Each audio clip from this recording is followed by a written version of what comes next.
مجيد. اللهم بارك على محمد وعلى آل محمد كما باركت على إبراهيم وعلى آل إبراهيم إنك حميد مجيد. আজকের এই কুজিপুকুর যুব সমাজ কর্তৃক আয়োজিত দশম বার্ষিক তাফসীরুল কোরআন মাহফিলে উপস্থিত মোহতারাম সম্মানিত অতিথিবৃন্দ, উপস্থিত মোহতারাম সম্মানিত উলামায়ে কেরাম, দিন ইসলাম প্রিয় মুসলিম ভাইয়েরা, পর্দার আড়াল থেকে শুনছেন দ্বীনি মা ও বোনেরা, সর্বপ্রথম আল্লাহ রাব্বুল আলামিনের শুকরিয়া আদায় করছি, আলহামদুলিল্লাহ। নবী মুহাম্মদ সাল্লাল্লাহু আলাইহি ওয়াসাল্লাম বলেন, আদ-দুনিয়া সিজনুল মুমিন ওয়া জান্নাতুল কাফির। দুনিয়াটা হচ্ছে একজন ঈমানদারের জন্য জেলখানা আর কাফেরদের জন্য জান্নাত। রাসূল সাল্লাল্লাহু আলাইহি ওয়াসাল্লাম দুনিয়াকে ঈমানদারদের জন্য জেলখানা কেন বললেন? তিনি দুনিয়াকে ঈমানদারদের জন্য জেলখানা এজন্যই বললেন, জেলখানায় একজন মানুষ যেভাবে মন চায় সেভাবে চলতে পারে না, একটা সীমার মধ্যে চলতে হয়। যা মন চায় খেতে পারে না, যেখানে মন চায় সেখানে যেতে পারে না।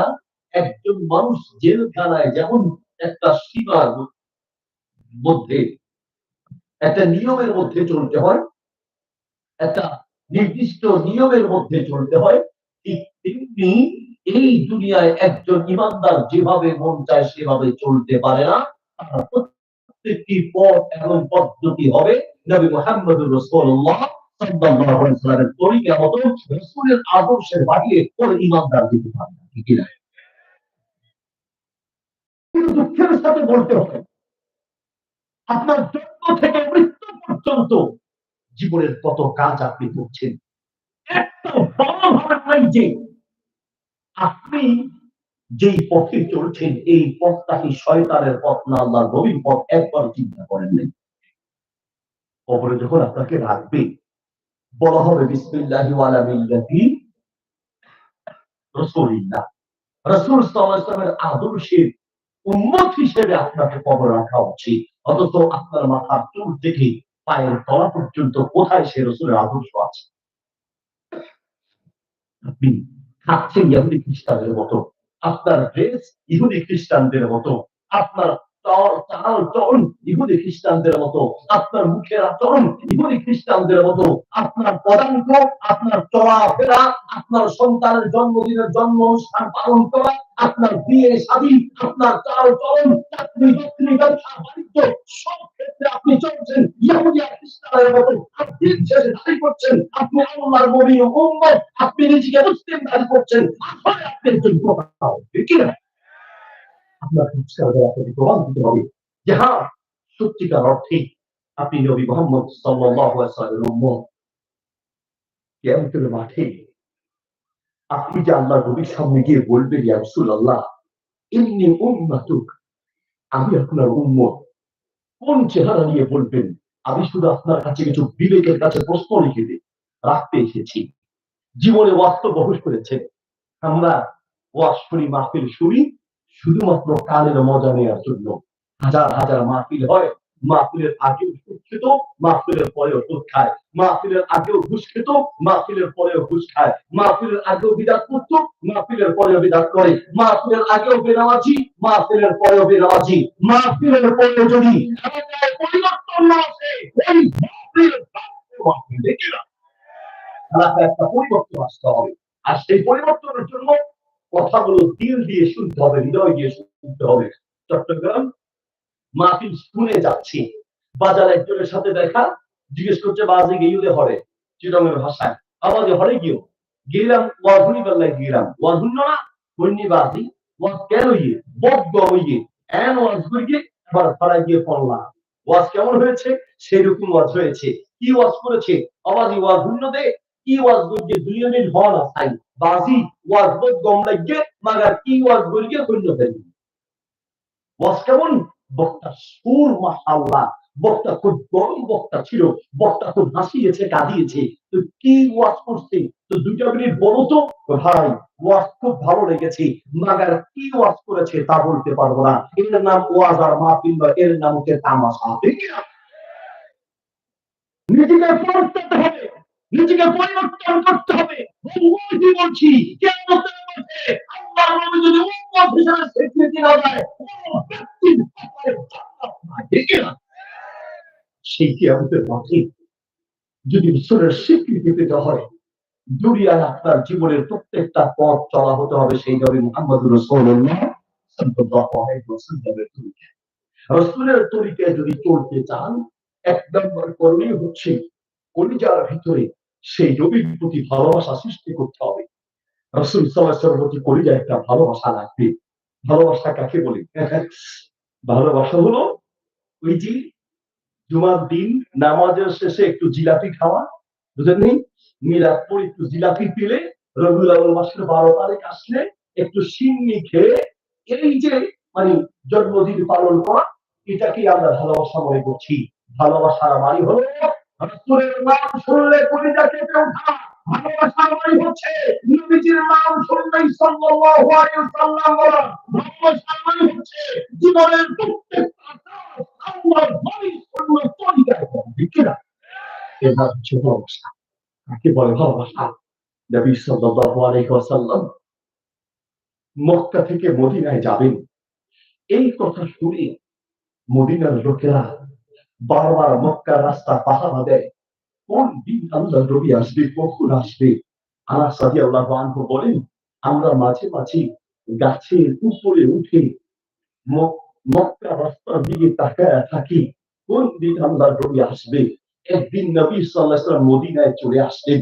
মদিনায় আসার পরে মদিনার মানুষের মধ্যে যেন ঈদের জোয়ার চলছে, মানুষের মুখে আনন্দের হাসি, পুরো মদিনায় যেন আনন্দের জোয়ার চলছে। সবাই রাসূল সাল্লাল্লাহু আলাইহি ওয়াসাল্লামের সাথে দেখা করতে যাচ্ছেন। যাওয়ার সময় দীর্ঘদিন কেউ কোনো না কোনো হাদিয়া নিয়ে আল্লাহ রাসূলের সাথে দেখা করতে যাচ্ছেন।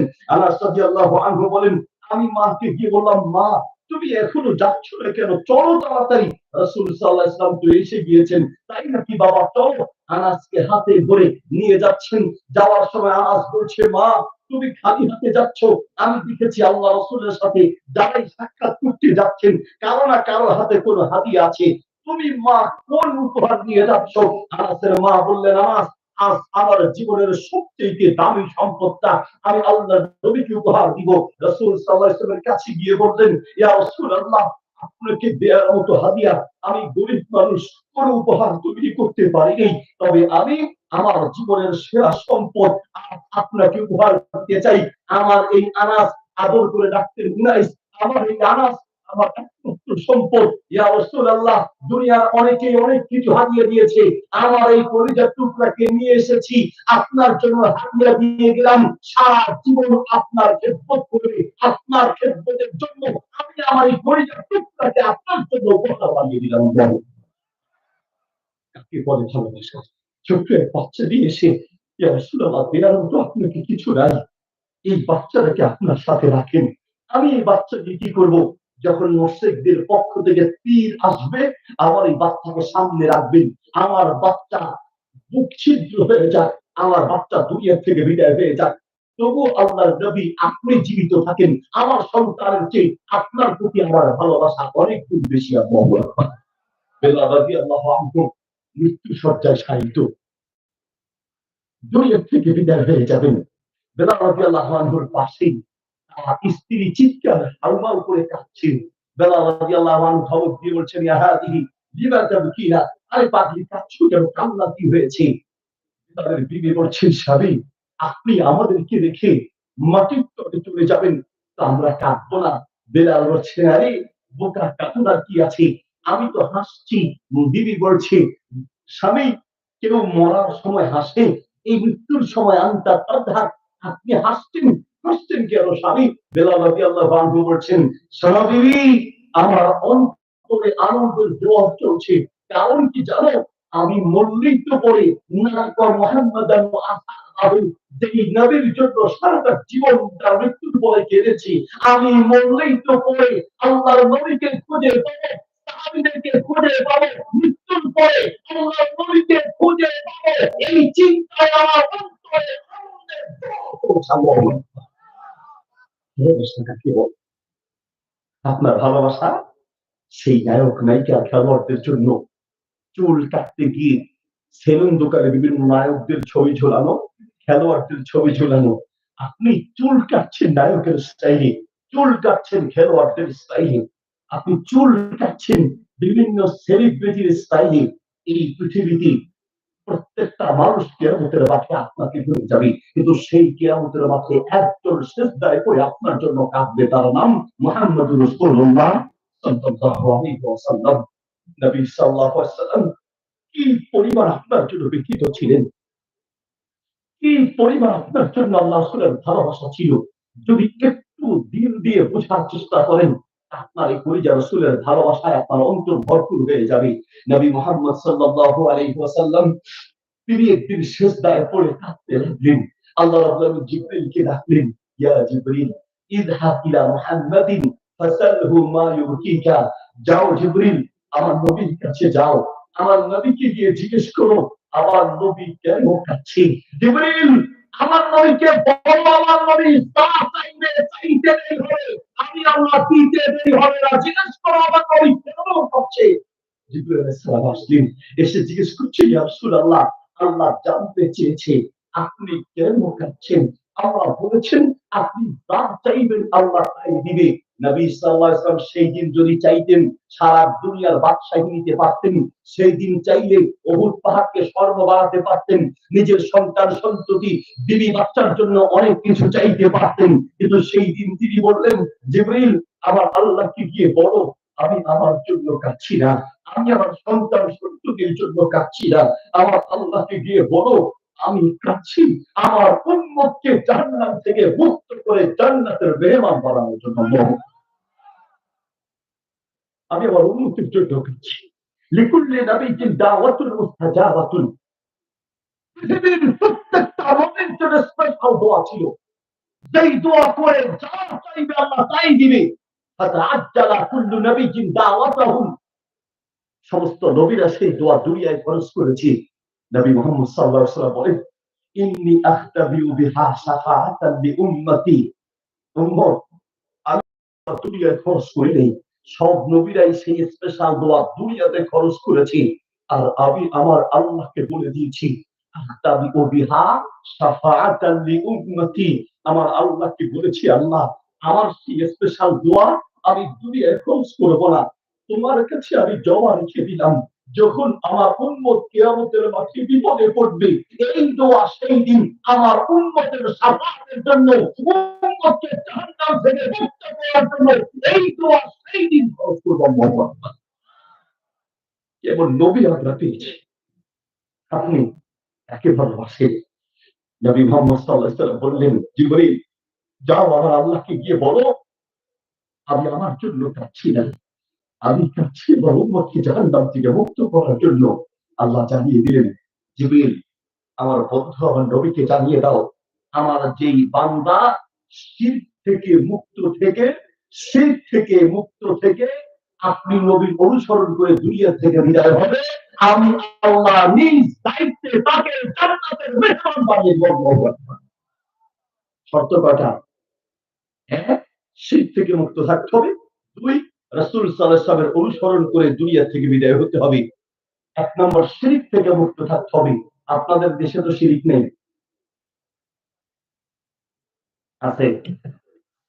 কত ভাবে যে আপনি শিরক করছেন, কত ভাবে যে আপনি নিজের ঈমানটাকে ভেঙে চুরমার করে দিচ্ছেন।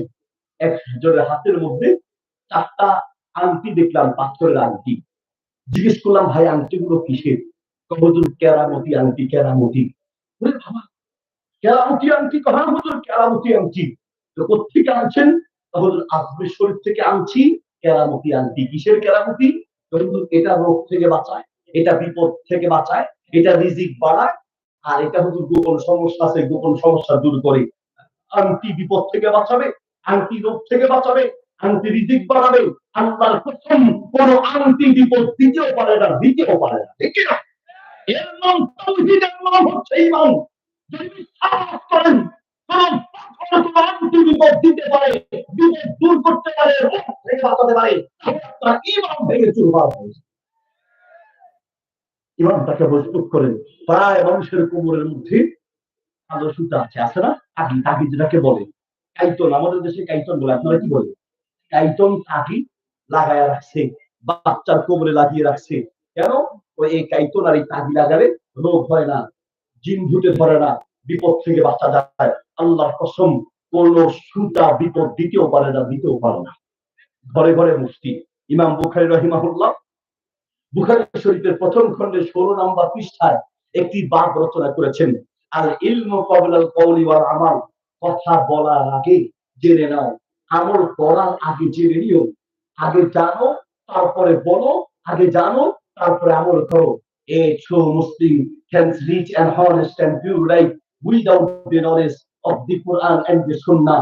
একজন সত্যিকারের মুসলমান কোরআন সুন্নাহর জ্ঞান অর্জন করা ছাড়া ইসলামের ব্যাপারে কোনো কথা বলতে পারে না।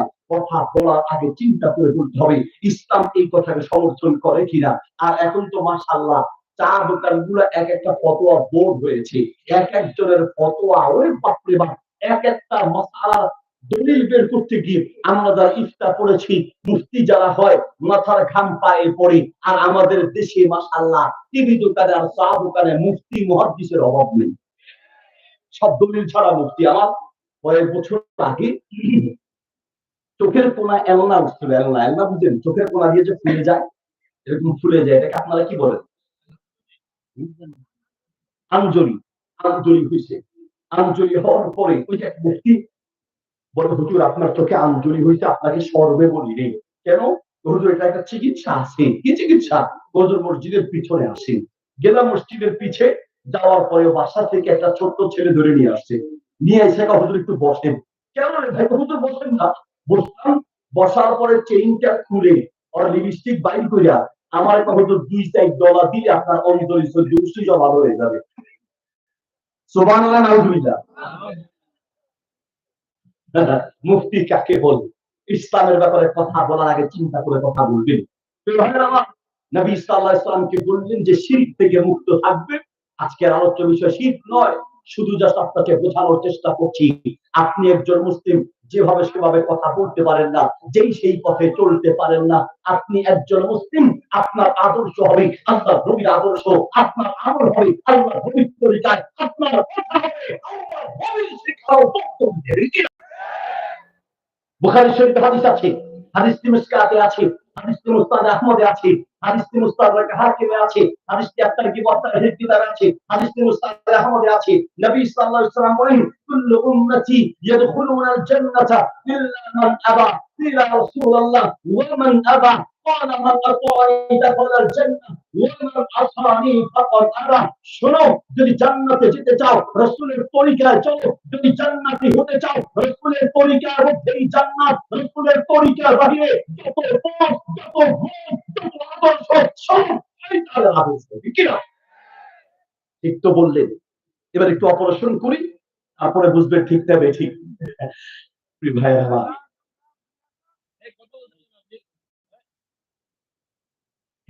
এদিকে আমার দিকে বাবা সমস্যা হচ্ছে, বলছি এদিকে আমার দিকে তাকান। আপনি আপনার জীবনে সব দিলাম, শুধু ইবাদত যা করছেন, কি বলছি, আপনার ইবাদত গুলোকে আপনি আজ পর্যন্ত যাচাই বাছাই করেন নাই যে আপনার ইবাদত গুলো রাসূলের তরিকা হয় কিনা। অথচ বুখারী শরীফের প্রথম খণ্ডের 371 নম্বর পৃষ্ঠা, মুসলিম শরীফের দ্বিতীয় খণ্ডের 77 নম্বর পৃষ্ঠা, মিশকাত শরীফের 27 নম্বর পৃষ্ঠায় নবী সাল্লাল্লাহু আলাইহি ওয়াসাল্লাম বলেন, মান আমিলা আমালান লাইসা আলাইহি আমরুনা ফাহুয়া রাদ্দুন।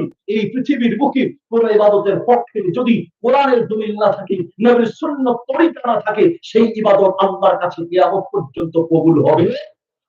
এবার কোন ইবাদত আপনি রাসূলের তরিকায় করেন? শুধু আপনার বিবেকের কাছে আমি প্রশ্ন করতে এসেছি, সারা জীবন আপনি ওযু করছেন, এই এক ওযুতে দেখেন আপনি কতগুলো সুন্নতকে বর্জন করছেন। এক ওযুতে, এক ওযুতে সুন্নতের কথা বললে আমরা অনেকে মনে করি ও সুন্নত মানে এটাকে এত দুর্বল করে দেখি। বাবা একটু বসেন না মেহরবানি করে, যে বাবা আপনি বসেন, আবার ওখানে তর্ক করছেন। এদিকে তো এক ওযুতে আপনি কতগুলো সুন্নতকে বয়কট করছেন। শুধু এক ওযুটা দেখেন, উচিত ছিল কোন একজন আলেমের কাছে গিয়ে, হুজুর আমার ওযুটা হয় কিনা একটু দেখেন তো, আমার রুকুটা হয় কিনা দেখেন, আমার সিজদাটা হয় কিনা একটু দেখেন। তাহলে আপনার আমলগুলো সুন্দর হয়ে যেত। 30-40 বছর অজু করছেন, এই এক অজুটাও আপনার সুন্নত তরিকা মতো হচ্ছে না। এক অজুতে আপনি কত ভুল করছেন দেখেন। অজু শুরু করতে হয় বিসমিল্লাহ বলে। সুনানে তিরমিজিতে হাদিস আছে, মুস্তাদরাকে হাকিমে আছে, মুস্তাদে আহমদে আছে। নবী সাল্লাল্লাহু আলাইহি ওয়াসাল্লাম বলেন, লা উযু লিমান লাম ইয়াসকুর ইসমাল্লাহি আলাইহি, যে ব্যক্তি অজুর শুরুতে বিসমিল্লাহ বলতো না, তার অজু পরিপূর্ণ হলো না। অজু শুরু হবে বিসমিল্লাহ দিয়ে, আর আমাদের অজু শুরু হয় গল্প দিয়ে। চাচা আছেন কেমন, খাইছেন ভাত, মেয়ে যেটা রাজশাহী দিয়ে দিচ্ছেন আসেনি, মোটামুটি ভালো আসেনি, ছেলেদের ঢাকা পড়ালেখা করে কেমন আছে, এই যে গল্প দিয়ে শুরু হয়েছে অজু, বিসমিল্লাহ খবর দেয়। 1 নম্বর ভুল করি, অজু শুরুতে বিসমিল্লাহ বলি না। 2 নম্বর ভুল করি, অজু করার সময় হাত ধুই সত্য, হাতের আঙ্গুলগুলো খিলাল করা সুন্নাহ, এই হাতের আঙ্গুল খিলাল করা আমল ছেড়ে দিয়েছি। নবী সাল্লাল্লাহু আলাইহি ওয়াসাল্লাম বলেন, ফাখাল্লিল বাইনা আসাবিয়া রিজলাইকা ওয়া ইয়াদাইকা, হাতের আঙ্গুলের মাঝে, আমার দিকে তাকান, হাতের আঙ্গুলের মাঝে এইভাবে আঙ্গুল ঢুকিয়ে খিলাল করতে হয়। 2 নম্বর ভুল করি, হাতের আঙ্গুল খিলাল করি না। 3 নম্বর ভুল করি, অজুতে কুলি কুলি সত্য, কিন্তু হাদিসে যেই কুলি বলা হয়েছে, এই কুলি করব দূরে থাক, কুলি জানি না। হাদিসে এসেছে নবী সাল্লাল্লাহু আলাইহি ওয়াসাল্লাম বলেছেন, তামাত মাদা, তিনি যে কুলি করতেন, এই কুলি কি বলা হয়, ইদখালুল মা'i ফিল ফামি ফাতাহরিকুহু সুম্মা ইনজালুহু, মুখের ভিতরে পানি ঢুকিয়ে সেই পানি চারপাশে নাড়াবেন, গড়গড়া করবেন, এর নাম হচ্ছে কুলি। আর আমরা যে কুলি করি, মুখে পানি দিয়া এটা কুলি হলো না, ফুস হয়েছে, এটা কুলি হয়ে না, ফুস হয়েছে। তাহলে কুলিটা সুন্নত তরিকায় করি না। এরপরে ভুল করি, মিসওয়াক করার আমল ছেড়ে দিয়েছি বললেই চলে।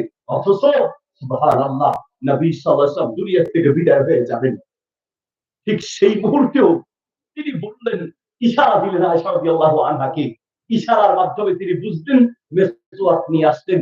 মেসওয়াক এনে দেওয়ার পরে মেসওয়াক শক্ত, আল্লাহ রাসূল মেসওয়াক করতে পারছে না। আয়েশা রাদিয়াল্লাহু আনহা মেসওয়াকটা নিয়ে চিবিয়ে নরম করে দিলেন। জীবনের শেষ মুহূর্তেও আল্লাহ রাসূল সাল্লাল্লাহু আলাইহি ওয়াসাল্লাম মেসওয়াক করেছেন। কোন কোন সাহাবী মেসওয়াকের আমল যেন ভুলে না যায়, এই জন্য মেসওয়াকটা কানের গোড়ায় রেখে দিতেন, কানের গোড়ায়। আমরা ছোটবেলায় মিস্ত্রি দেখেছি না, পেন্সিলটা রাখতো কোথায়, পেন্সিল হারিয়ে যায় বেশি, এই জন্য কানের গোড়ায় রাখতেন। রাসূল সাল্লাল্লাহু আলাইহি ওয়াসাল্লামের এই সুন্নাহ আমলটা যেন ছুটে না যায়, এত গুরুত্ব দিতেন, মেসওয়াকটাকে কানের গোড়ায় রেখে দিতেন। আর আমরা সুন্নত শুনলে আমরা তিরস্কার করি। ছোট্ট করে দেখি, ইমাম আবু দাউদ রাহিমাহুল্লাহ নদীর এক পাশে দাঁড়িয়ে আছেন, একটা ছোট্ট নদী, নদীর এই পাশে তিনি দাঁড়ানো, নদীর ওই পাশে একটা লোক হাসি দিয়েছে, হাসি, হাসি দিলে কি বলতে হয়, আলহামদুলিল্লাহ, হাঁচি দিয়ে আলহামদুলিল্লাহ বলে তিনি একটু দৌড়ে তার কাজের সামনে চলে গেলেন। ইমাম আবু দাউদ রাহিমাহুল্লাহ ইয়ারহামুকাল্লাহ বলার সময় পান নাই। ইনি কি করলেন, একটা নৌকা ভাড়া করলেন। নৌকা ভাড়া করে নদীর এই পাশ থেকে ওই পাশে গিয়ে তার কাছে গিয়ে তাকে বললেন, ইয়ারহামুকাল্লাহ। লোকটা অবাক হয়ে বলল, আমি তো আরো আগে আলহামদুলিল্লাহ বলেছি, আপনি এখন ইয়ারহামুকাল্লাহ বলছেন। আর দেখলাম নৌকায় করে আসলেন। ইমাম আবু দাউদ রাহিমাহুল্লাহ বলেন, আমি নদীর ওই পাশে ছিলাম, তোমার হাসির যাওয়ার পরে আলহামদুলিল্লাহ বলতে শুনেছি, ইয়ারহামুকাল্লাহ বলার আগেই তুমি চলে এসেছো। আমি জীবিত থাকতে আল্লাহ রাসূলের একটা সুন্নাত ছুটে যাবে, আমি তা মানতে পারি না। আমি নৌকা ভাড়া করে নদীর ওই পাশ থেকে এই পাশে এসেছি আল্লাহ রাসূলের সুন্নতের উপরে আমল করার জন্য। কি পরিমাণ গুরুত্ব দিতেন তারা সুন্নত গুলোকে।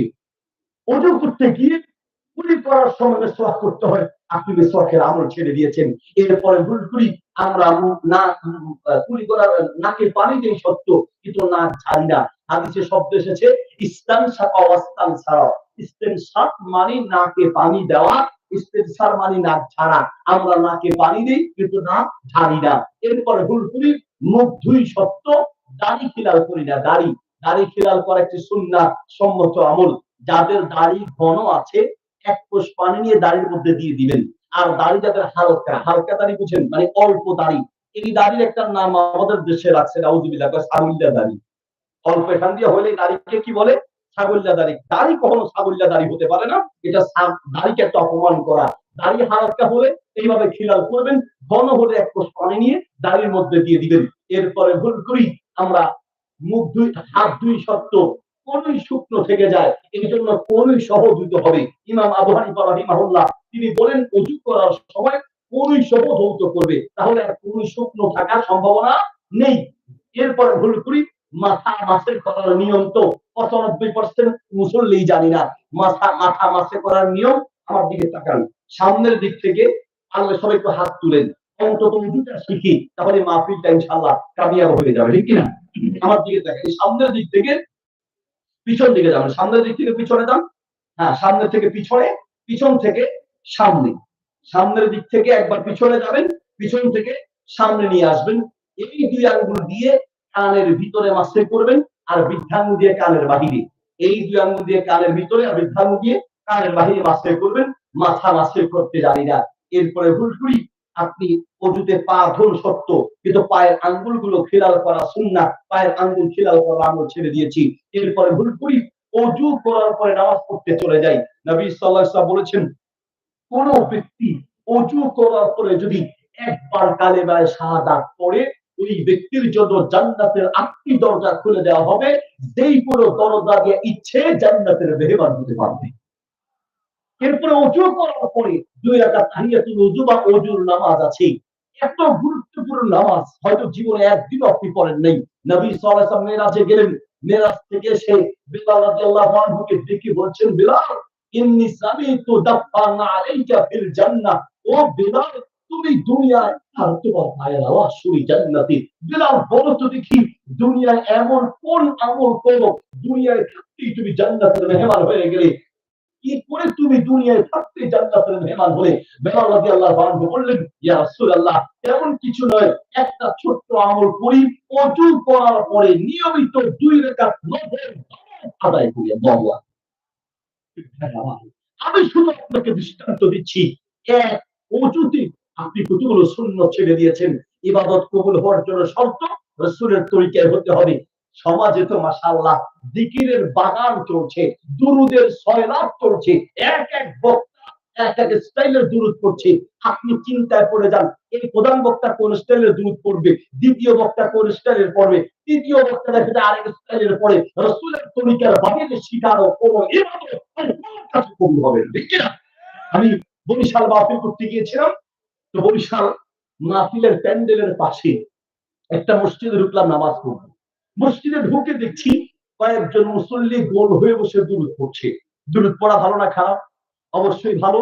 নবী সাল্লাল্লাহু আলাইহি ওয়াসাল্লাম বলেন, মান সাল্লা আলাইয়া ওয়াহিদাতান সাল্লাল্লাহু আলাইহি আশারা, যে ব্যক্তি একবার দুরূদ পড়বে তারপর 10 বার রহমত নাযিল হবে। দুরূদ পড়লে সম্মান বাড়ে, দুরূদ পড়লে বিপদ থেকে বাঁচা যায়, দুরূদ পড়ার মাধ্যমে আল্লাহ রাসূল সাল্লাল্লাহু আলাইহি ওয়াসাল্লামের সুপারিশ ওয়াজিব হয়। দুরূদের অনেক ফজিলত আছে, কিন্তু সেই দুরূদ তো আমাদের বানানো তরিকার দুরূদ হলে চলবে না। মুরব্বিরা মিলে বসে দুরূদ করছে, কোন দুরূদ? আল্লাহুম্মা সাল্লি আলা সাইয়্যিদিনা নাবিয়ানা শাফিয়ানা মাওলানা মুহাম্মদ। আল্লাহুম্মা সাল্লি আলা, দুরূদের তাম মানে সেই রকম তাম, বিরাট বিরাট বিরাট বিরাট বিরাট তৈরি করেছে, সেখানে সৃষ্টি করেছে, ঠিক না? একটা তাল লাগিয়ে দিয়েছে। আপনি দেখবেন যারা গাছ কাটে, যারা টিউবওয়েল বসায়, ওরা কিন্তু একটা তাল বলে, তাল মানে তাল বললে শরীরে স্পিড আসে, মারো টান ভেঙিও আরো জোরে ভেঙে, আল্লাহ নবী আদরের ছবি ছবিরে আনা কেউ বুড়ানা বুড়া খেলে জবাব দিলে জবাব চুরি হারাম করি, ঠিক না? তাল দিলে একটু ভালো লাগে, কষ্ট চাপালেন মাঝে মধ্যে একটু রস দেওয়া লাগবে, নাহলে আমি ওয়াজ করবো আর আপনি আল্লাহুম্মা বিসমিকা আমুতু আহিয়া, এই জন্য মাঝে মাঝে একটু রস দিতে হবে। আপনাকে ঘুমিয়ে আছেন না জেগে আছেন? জেগে আছেন? কে কে ঘুমাইছেন? 2 হাত তুলে দেখান।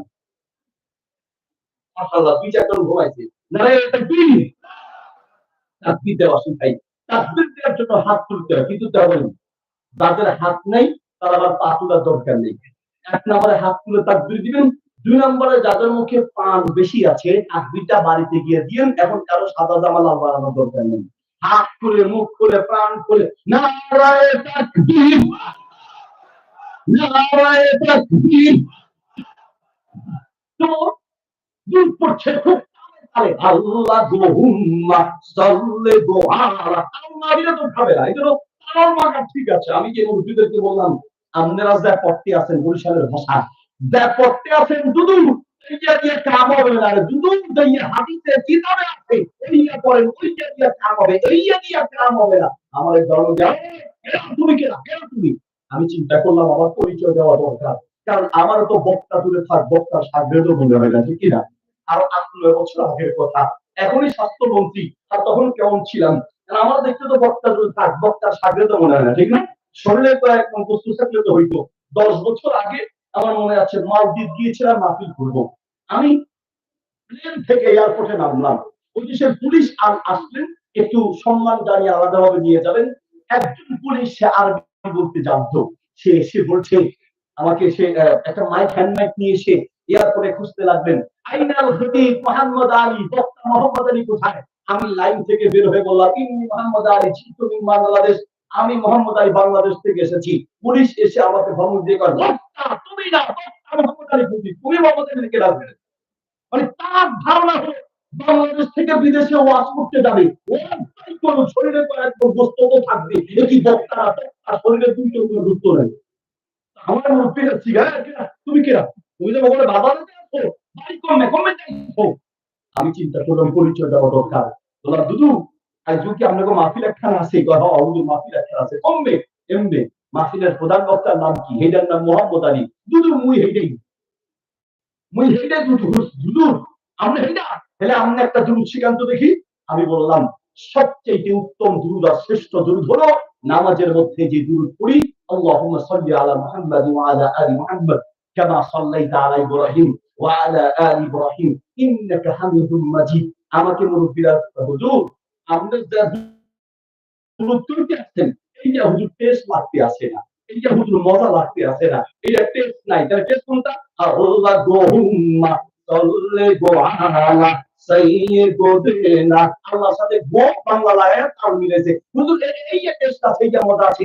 আমি বললাম, শুনুন, আপনার ইসলাম চলে না, কারণ বর্তমানে মজা ইসলাম চলে না, হুজুরের মজা ইসলাম চলে না, ইসলাম চলে না, হবি মজা দিয়া দেখে না, ইসলাম চলে মজা দিয়ে চলে। এবার আমার হুজুর বাপদাদার কি ভুল হচ্ছে? খেলা তো এই পর্যায়ে ছেড়ে বাপদাদা, ঠিক আছে, আপনাদেরকে যখন কবর রাখা হবে তখন বলা উচিত বিসমিল্লাহি ওয়ালা মিল্লাতি বাপদাদা। কথা বলে বাপদাদা করে না, তাহলে বিসমিল্লাহি ওয়ালা মিল্লাতি বাপদাদা। কয় জায়গায় আপনি বাপদাদাকে মানেন? বাপদাদা, হ্যাঁ, বাপদাদা যদি কোরআন সুন্নাহ মতো চলে আসে তাহলে সেটা বাপদাদার অনুসরণ নয়, সেটা কোরআন সুন্নাহর অনুসরণ। রাসূলের তরিকা চলে আসবে, সেটা রাসূল বাপদাদার তরিকার যুক্তি দিয়ে ইসলামকে বরখাস্ত করা, এটা মুসলমানের আদর্শ হতে পারে না। আপনি বাপদাদাকে মানেন? আমরা ছোটবেলায় আমাদের বাপদাদাদেরকে দেখেছি, তারা করেছে আলিফ বে তে সে জিম হে কে, এখন আর বে তে সের যুগ আছে? এখন যদি আপনি বলেন না বাপদাদা যেমন আমি তেমন, তাহলে আপনি সারা জীবন মূর্খ থাকবেন। আমরা ছোটবেলায় পড়েছি বাপদাদা পড়েছে দন্তা স, এখন শিক্ষিতরা বলছে না দন্ত স। আমরা ছোটবেলায় পড়েছি বলিকার জ, এখন আধুনিক শিক্ষিতরা বলছে না বর্গীয় জ। আমরা ছোটবেলায় পড়েছি প্যাট কাটা মদিনার স, ঠিক না? কিসের প্যাট কাটবে? প্যাটই তো নাই, মূর্ধন্য স, হাঁটু ভাঙ্গা দ, কান্দে ভাঙ্গা ধ, বেটা হাঁটুই নাই, ভাঙবে কেমনি? তাহলে কত ভুল আমরা শিখেছি, সঠিকটা জানার পরে সঠিকটা মানতে হবে। বাপদাদা ভুল করলে বাপদাদার জবাব বাপদাদা দিবে, আপনার জবাব আপনাকে দিতে হবে। কবরে যদি প্রশ্ন করে মা রব্বুক, তোমার রবকে, ওমা দীনুক, তোমার ধর্ম কি ছিল, ওমান নবিয়ুক, তোমার নবী কি ছিল, আপনি যদি বলেন বাপদাদা যেমনে আসছিল আমিও তেমনি, মায়ের কি আসতে না জোরে? আসতে না জোরে? ভাই আমার ক্ষেত্রে রাসূল সাল্লাল্লাহু আলাইহি ওয়াসাল্লাম কি করেছেন সেটা দেখা উচিত।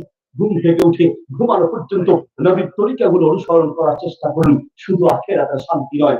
বর্তমান বিজ্ঞানীরা নবী সাল্লাল্লাহু আলাইহি ওয়াসাল্লামের এক একটা সুন্নতকে নিয়ে গবেষণা করে আলহামদুলিল্লাহ অসংখ্য অমুসলিম বিজ্ঞানী দমে দমে ইসলাম গ্রহণ করছে, ইসলামের সুন্নতকে গবেষণা করে মহান। আমি যদি আপনাকে সুন্নত বিজ্ঞান নিয়ে আলোচনা করি, সারা রাত চলে যাবে, শেষ করা যাবে না। শুধু দুই একটা পয়েন্ট দিয়ে যাই। আমার ডক্টর ইউএস অলিভিয়া ইসলাম গ্রহণ করলেন শুধুমাত্র রাসূল সাল্লাল্লাহু আলাইহি ওয়াসাল্লামের একটা সুন্নতের কথা জেনে। ডক্টর ইউএস অলিভিয়া আমেরিকার এক হসপিটালে সেই শিশু বিশেষজ্ঞ ডাক্তার হিসেবে নিয়োজিত ছিলেন। এক মুসলমান মায়ের একটা বাচ্চা হলো, বাচ্চা। সেই ডক্টর ইউএস অলিভিয়া দিয়ে মুসলিম সেই মাকে বলল, মা আপনি আপনার বাচ্চাকে ডান কাঁধে শোয়াবেন। ডান কাঁধে কেন? ডান কাঁধে ঘুমালে শরীর ভালো থাকে, ডান কাঁধে ঘুমালে হার্টের পাম্পিং ঠিক থাকে, ডান কাঁধে ঘুমালে রক্তের সঞ্চালন ঠিক থাকে। মা আপনি এবং আপনার বাচ্চাকে ডান কাঁধে শোয়াবেন। সেই মুসলমান মা বলল, ডাক্তার সাহেব ডান কাঁধে ঘুমানোর জন্য আমাদেরকে ওয়াশ করা লাগে না, আমরা এমনিতেই ডান কাঁধে ঘুমাই। কি বলেন আপনি, ডান কাঁধে ঘুমান? তো কে শিখিয়েছে? আমাদের নবী সাল্লাল্লাহু আলাইহি ওয়াসাল্লাম শিখিয়েছে। ডাক্তার ইউএস অলিভিয়া বলছেন, আমরা 40 বছর হলো গবেষণা করে বের করলাম। আপনি কত বছর আগে জানলেন? ওই মহিলা বলল, আমরা 1400 বছর আগে জেনেছি, আমাদের নবী 1400 বছর আগে বলেছে। আরে কি বলেন, অসম্ভব কথা। বলছে এটাই সত্য। ইংরেজি অনুবাদ করা। বললো আমাকে একটা আপনাদের ধর্মের মূল কিতাব দেন। ইসলাম ধর্মের মূল কিতাব কোরআন মাজিদ ইংরেজি অনুবাদ করা দিলেন ডক্টর ইউএস অলিভিয়া। ইংরেজি অনুবাদ করা কোরআন পড়লেন, কোরআন পড়ে ইসলাম গ্রহণ করে মুসলমান হলেন।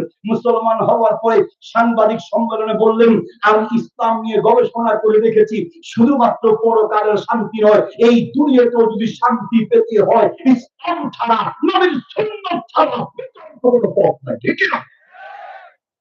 জার্মানের একজন বিজ্ঞানী জার্মানের একটা রাস্তা দিয়ে হাঁটছেন, হাঁটার সময় একটা কাগজে একটা হাদিস পেলেন অনুবাদ করা।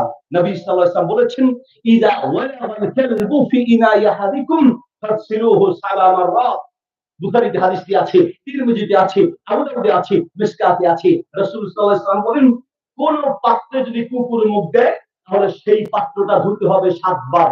একবার ধুতে হবে মাটি দিয়ে। সেই বিজ্ঞানী ইংরেজি অনুবাদ করা হাদিসটা পড়ি অবাক হয়ে ভাবলেন যে কুকুর কোন পাত্রে মুখ দিলে সেই পাত্র মাটি দিয়ে কেন ধুতে হবে? কথাটা কার লেখা আছে শুনতে? করা রাসূলুল্লাহ সাল্লাল্লাহু আলাইহি ওয়াসাল্লাম। তিনি তো বিধর্মী অবস্থান ছিল, তিনি এই হাদিস সম্পর্কে ধারণা নাই। বিভিন্ন ধর্মের লোকদেরকে জিজ্ঞেস করে এটা কি কোনো ধর্মীয় বাণী কিনা। এক মুসলিমকে দেখানোর পরে তিনি বলছেন, হ্যাঁ এটা আমাদের ইসলাম ধর্মের কথা। কে বলেছেন? আমাদের প্রিয় নবী মুহাম্মদ সাল্লাল্লাহু আলাইহি ওয়াসাল্লাম বলেছেন। তো তোমাদের নবী কোন পাত্রে কুকুর মুখ দিলে মাটি দিয়ে ধোয়ার কথা কেন বলেছেন? সেই মুসলিম বলল, কেন বলেছেন তা আমি জানি না, তবে চ্যালেঞ্জ করে বলতে পারি আমাদের নবী অহেতুক কোনো কথা বলে না।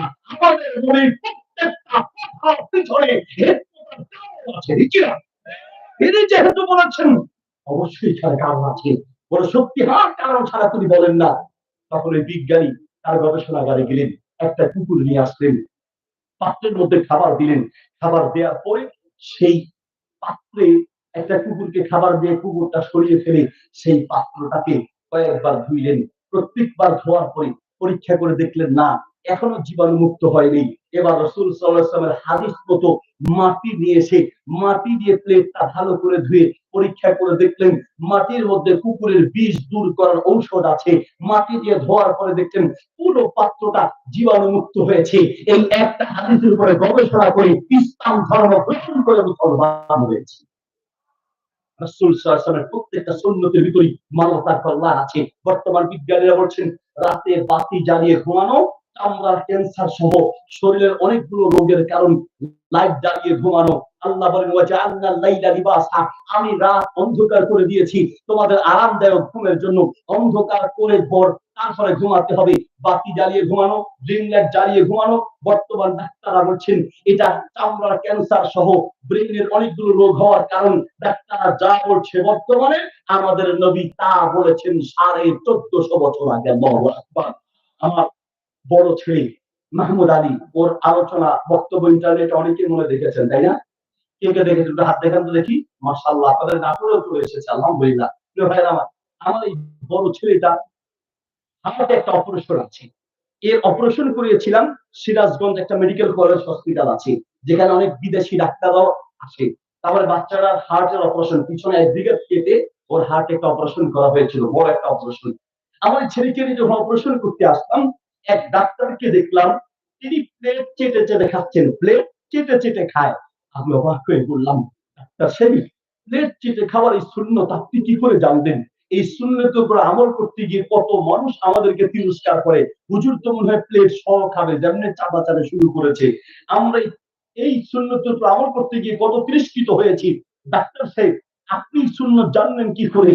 ডাক্তার সাহেব আমাকে বলছেন সুন্নত কিনা জানি না, তবে আমাদের গবেষণায় ধরা পড়েছে প্লেটের সঙ্গে লেগে থাকা খাবারের মধ্যে খাবারের অরিজিনাল ভিটামিন ডি পাওয়া যায়।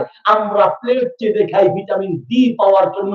আমি বললাম আলহামদুলিল্লাহ, আপনারা প্লেট চেটে খান ভিটামিন ডি পাওয়ার জন্য, আর আমরা প্লেট চেটে খাই সুন্নতের অনুসরণের জন্য। একদিকে সুন্নত পাই, আরেকদিকে ভিটামিন ডি ও খুঁজে পাই। ঠিক না? রাসূল সাল্লাল্লাহু আলাইহি ওয়াসাল্লামের প্রত্যেকটা সুন্নতের ভিতরেই মানবতার কল্যাণ আছে। আপনি যদি দুনিয়ায় সুখ আর শান্তি পেতে চান, দেখেন কোথায় কোথায় রাসূল কিভাবে হাঁটতেন, কিভাবে চলতেন। কিছুদিন আগে আমি আরেকটা হাদিস পড়ে বড় অবাক হয়ে গেলাম। রাসূল সাল্লাল্লাহু আলাইহি ওয়াসাল্লাম মাঝে মাঝে খালি পায়ে মাটিতে হাঁটতেন। আমি অবাক হয়ে চিন্তা করলাম, খালি পায়ে তিনি কেন মাটিতে হাঁটতেন? ইন্টারনেটে সার্চ দিয়ে দেখলাম, সুবহানাল্লাহ, তিনি মাটিতে খালি পায়ে হাঁটতেন যেই কারণ বর্তমান ডাক্তাররা বলছেন শরীরের রক্তের সঞ্চালন সহ অনেকগুলো রোগ থেকে বাঁচার এক মহা ঔষধ হলো মাঝে মাঝে খালি পায়ে মাটিতে হাঁটা। সুবহানাল্লাহ বলেন। আমার এক কথায় বললে যদি আমি আপনাকে বলি, আপনি যে কোনো সুন্নতের কথা বলবেন, প্রত্যেকটা সুন্নতের ভিতরে মানবতার কল্যাণ আছে। শুধুমাত্র সুখ আর শান্তি যদি পেতে চান, দুনিয়ার শান্তি রাসূলের সুন্নত তরিকার মধ্যে আছে। নিজের সন্তানকে যদি সুখ আর শান্তিতে রাখতে চান, সন্তান দিয়ে যদি সুখ আর শান্তি পেতে চান, সন্তানটাকে রাসূলের সুন্নত শিখান। নিজের পরিবার আর বিবি ওয়াইফ দিয়ে যদি শান্তি পেতে চান, তাহলে স্ত্রীকে রাসূলের আদর্শ শিখান। রাসূলের আদর্শের মধ্যেই শান্তি। সন্তানদের দিয়ে যদি শান্তি পেতে চান, সন্তানকে দ্বীন শিখান, ইসলাম শিখান, রাসূলের আদর্শ শিখান। ওয়াল্লাহি বলছি, দুনিয়া এত কঠিন এক পর্যায়ে গিয়েছে, মাঝে মাঝে বিভিন্ন মাহফিলে গেলে মা বাবারা অনেকেই বলে, হুজুর সামনাসামনি বলতে পারবো না তো, এই জন্য আপনার কানে কানে এসে বলছি। কি বলেন হুজুর? ছেলে নিয়ে বড় কষ্টে আছি, মেয়ে নিয়ে বড় কষ্ট আছি। আপনার এই সন্তান যদি রাসূলের আদর্শ জানতো, রাসূলের দ্বীন জানতো, রাসূলের হাদিস গুলো জানতো, ওয়াল্লাহি বলছি সারা দুনিয়া আলাদা করতো, আপনাকে আলাদা করতো না। ঢাকার বৃদ্ধাশ্রম গুলো সহ বাংলাদেশের বৃদ্ধাশ্রম গুলোতে খোঁজ দিয়ে দেখেন, বড় বড় ডাক্তারের মা বাপকে খুঁজে পাওয়া যাবে, বড় বড় ইঞ্জিনিয়ারের মা বাপকে খুঁজে পাওয়া যাবে, কিন্তু বাংলাদেশের কোন বৃদ্ধাশ্রমে রাসূলের অনুসারী সত্যিকার অর্থে কোন আলেম, কোন ওলামা, কোন সত্যিকার দ্বীনদার তাকওয়াবান নামাজি ইমানদার কোন ব্যক্তির মা বাপকে খুঁজে পাওয়া যাবে না। ঠিক না? কোন আলেমের বাপকে আপনি কোনো বৃদ্ধাশ্রমে পাবেন না। কারণ আপনার সন্তান যখন রাসূলের হাদিসগুলো পড়বে, রাসূলের আদর্শ জানবে, সে তখন বুঝবে আখিরাতের শান্তি নয়, এই দুনিয়ায়ও শান্তি পেতে হলে রাসূলের আদর্শ ছাড়া বিকল্প কোনো পথ নাই। মা বাবার দোয়া নেয়া ছাড়া বিকল্প কোনো রাস্তা নাই। ঠিক না? আমি আপনাকে কি দিয়ে বুঝাই? বাংলাদেশে একটা পরিবর্তন হয়েছে। আমরা আলহামদুলিল্লাহ কিছু ওলামা একরাম মিলে আমরা আরেকটা পরিবর্তনের চেষ্টা করছি। সেই পরিবর্তন হলো শিক্ষা ব্যবস্থার পরিবর্তন। স্কুল কলেজ ভার্সিটি গুলোতে আল্লাহর নবীর দিয়ে যাওয়া এই কোরআন এবং আল্লাহর নবীর কিছু বাছাইকৃত হাদিস স্কুল কলেজ ভার্সিটিতে বাস্তবায়ন করা দরকার। তাহলে ইনশাআল্লাহ তাআলা সেই স্কুল কলেজ ভার্সিটি থেকে দাঁড়াতে পারবে না। আপনার সন্তানটাকে শিক্ষার একটা পরিবর্তন ঘটান। ঘরে ঘরে অশান্তি চলছে, মা বাবার কলিজা যদি বের করে দেখাতে পারতো, একটা ছেলের কথার আঘাতে কত বাবার কলিজা ছিদ্র হয়ে আছে, কত মায়ের কলিজা কত বিক্ষত হয়ে আছে, দেখানোর কোনো সুযোগ নেই। আপনার দোষ এক নম্বরে আমি বলবো, নবী সাল্লাল্লাহু আলাইহি ওয়াসাল্লাম তাও বলেছেন, সন্তান দিয়ে কেন কষ্ট পাও শোনো, কুল্লু মাওলুদি ইউলাদু আলাল ফিতরা ইউহাব্বিদানিহি ওয়া ইউনাসসিরানিহি ওয়া ইউমাজ্জিসানিহি। একজন মা বাবা সন্তান দিয়ে কষ্ট পায়, এর বড় কারণ সন্তানটাকে নবীর আদর্শ শিখায় না। একজন মা বাবাই তার সন্তানকে খারাপ বানায়। মা বাবা কি করে সন্তানকে খারাপ বানায়? আপনি আপনার ছেলেকে কোন শিক্ষায় শিক্ষিত করছেন তার উপরে নির্ভর করবে আপনি সন্তান দিয়ে খুশি সুখ পাবেন না কষ্ট পাবেন। আপনি আপনার সন্তানকে শিখাচ্ছেন, বাবা বলো তো দেখি শরীয়তে অজগর কি আসছে তেরে, অজগর তেরে আসছে বলে ছোট বাচ্চার মাথায় ভয় ঢোকানোর দরকার নেই। বাচ্চাকে শিখান শরীয়তে উজু করে নামাজ পড়ি, একদিকে বাক্য গঠন শিখবে, আরেকদিকে ইসলাম শিখবে। আপনার বাচ্চা বলছে শরীয়তে আমতিয়াদি খাবো পেরে, কার গাছের আম খেতে যাবে, আম গাছ থেকে পড়ে পা ভাঙবে, মানুষের মা খাবে, কসম খাওয়ার দরকার নাই। বাচ্চাকে শিখান শরিয়াতে আল্লাহর হুকুম মেনে চলি। আপনার বাচ্চা বলছে রসইতে ইঁদুর ছাড়া ভয়ে মরে, ইঁদুর মরুক বাছুর তাহলে হা করে থাকুক, আপনার বাচ্চার দরকার নাই। বাচ্চাকে শিখান রসইতে ইসলাম মতো জীবন গড়ি। একদিকে বাক্য গঠন শিখবে, আরেকদিকে ইসলাম শিখবে। আপনার বাচ্চা একদিকে যোগ শিখে আর একদিকে চুরি শিখে। চুরি, বাবা বলো তো দেখি, 100 টাকায় যদি 2 টাকা সুদ আসে, 10 লক্ষ টাকায় কত টাকা সুদ আসবে? বাবা যোগ করে বলো তো দেখি, 10 লিটার দুধের মধ্যে যদি 2 লিটার পানি মেশানো হয়, কয় লিটার দুধ হবে? মুসলমানের বাচ্চা দুধের সাথে এই পানি মেশানোর চুরি অঙ্ক শিখবে কেন? 2 টাকা 100 টাকা যদি 2 টাকা সুদ আসে, এই সুদের পদ্ধতির অঙ্ক মুসলমানের বাচ্চা শিখবে কেন? সে যোগ আর ভাগ শিখবে তো ইসলামী পদ্ধতিতে শিখবে। বাবা বলো তো দেখি, ফজরের 2 রাকাত ফরজ, যোহরের 4, আসরের 4, মাগরিবের 3, এশার 4 রাকাত। বাবা যোগ করে বলো কয় রাকাত নামাজ হয়? ভাগ আর গুণ শিখবে তো বলেন তাকে 100 টাকায় যদি 2.5 টাকা যাকাত আসে, 10 লক্ষ টাকায় কত টাকা যাকাত আসবে? একদিকে যাকাতের বিধান শিখবে, আরেকদিকে অঙ্ক শিখবে, একদিকে ইসলাম শিখবে, আরেকদিকে গণিত শিখতে পারবে। ঠিক না?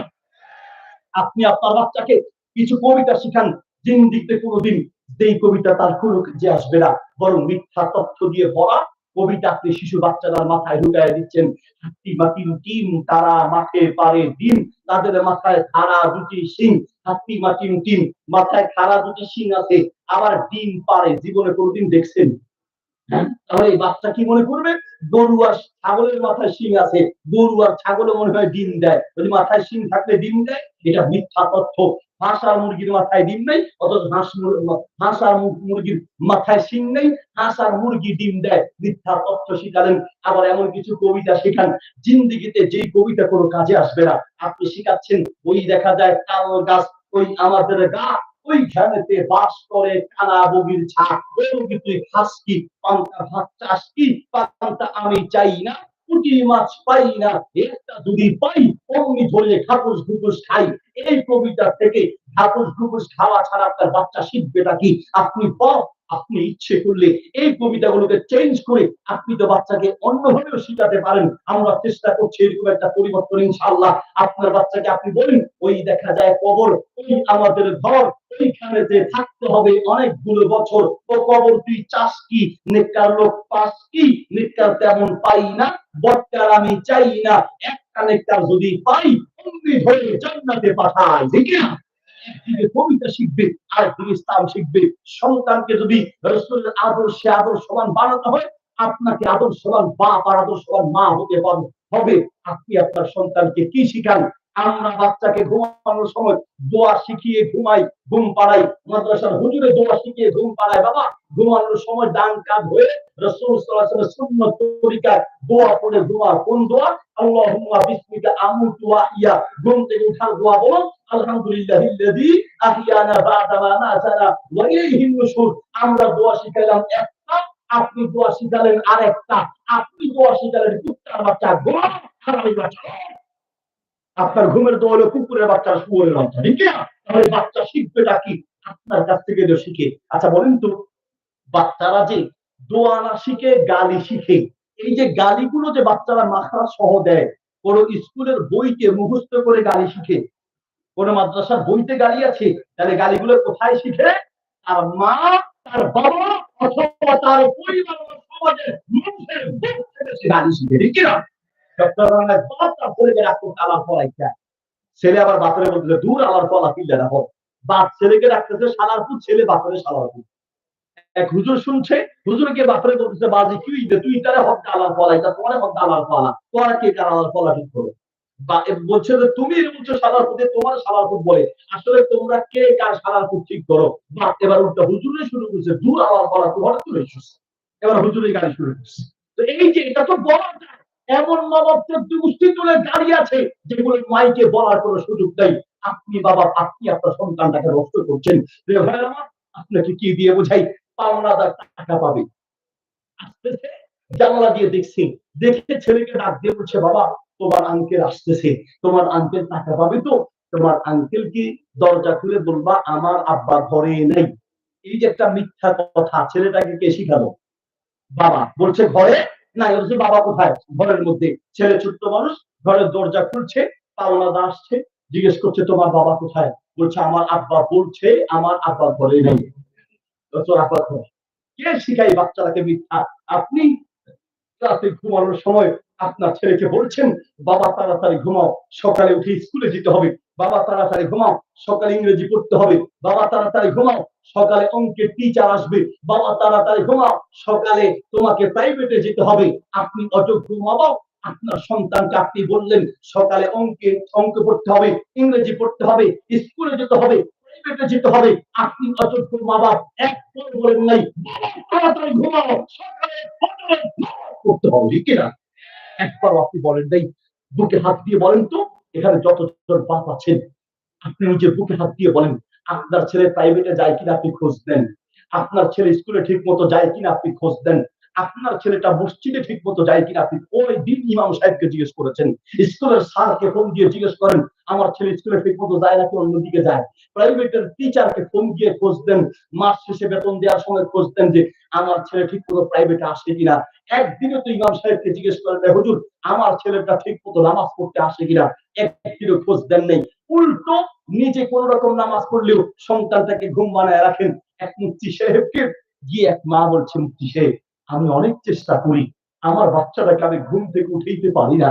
মুফতি সাহেব আমাকে এমন একটা দোয়া শিখায় দেন, আমি যেন ফজরের নামাজের সময় ওই দোয়া পড়ে ফু দিলে আমার বাচ্চা গড়গড় করে ঘুম থেকে উঠে যায়। তখন মুফতি সাহেব বলল, মা কোন দোয়া পড়ে ফু দিয়ে ঘুম থেকে উঠানো যায় না। আপনি যদি ঠিক মতো চেষ্টা করেন আপনার বাচ্চা ইনশাল্লাহ ঘুম থেকে উঠবে। তখন ওই মুফতি সাহেব মা বলল, মুফতি সাহেব আমি অনেক চেষ্টা করি কিন্তু আমি পারি না। বলছে, মা তাহলে আমি একটা প্রশ্ন করি, ফজরের আজান দিতে নামাজের জন্য আপনি ঘুম থেকে বাচ্চাকে উঠাতে পারেন না, আচ্ছা ঠিক আছে, যদি ফজরের নামাজের সময় ঘরে আগুন লেগে যায় তাহলে বাচ্চাকে উঠাতে পারবেন কিনা? নামাজের জন্য উঠাইতে পারেন না, আগুন লাগলে উঠাতে পারবেন কিনা? নোয়াখালীর ভাষায় বলে, হুজুর আপনি কি কন, ঘরে আগুন লাগবে হাতে ঘুমাইবো কেন?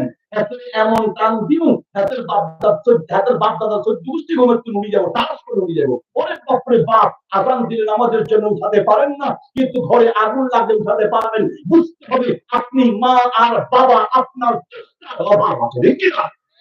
যদি সন্তানকে নামাজি বানাতেন তাহলে সন্তান কখনো আপনার সাথে খারাপ আচরণ করতো না।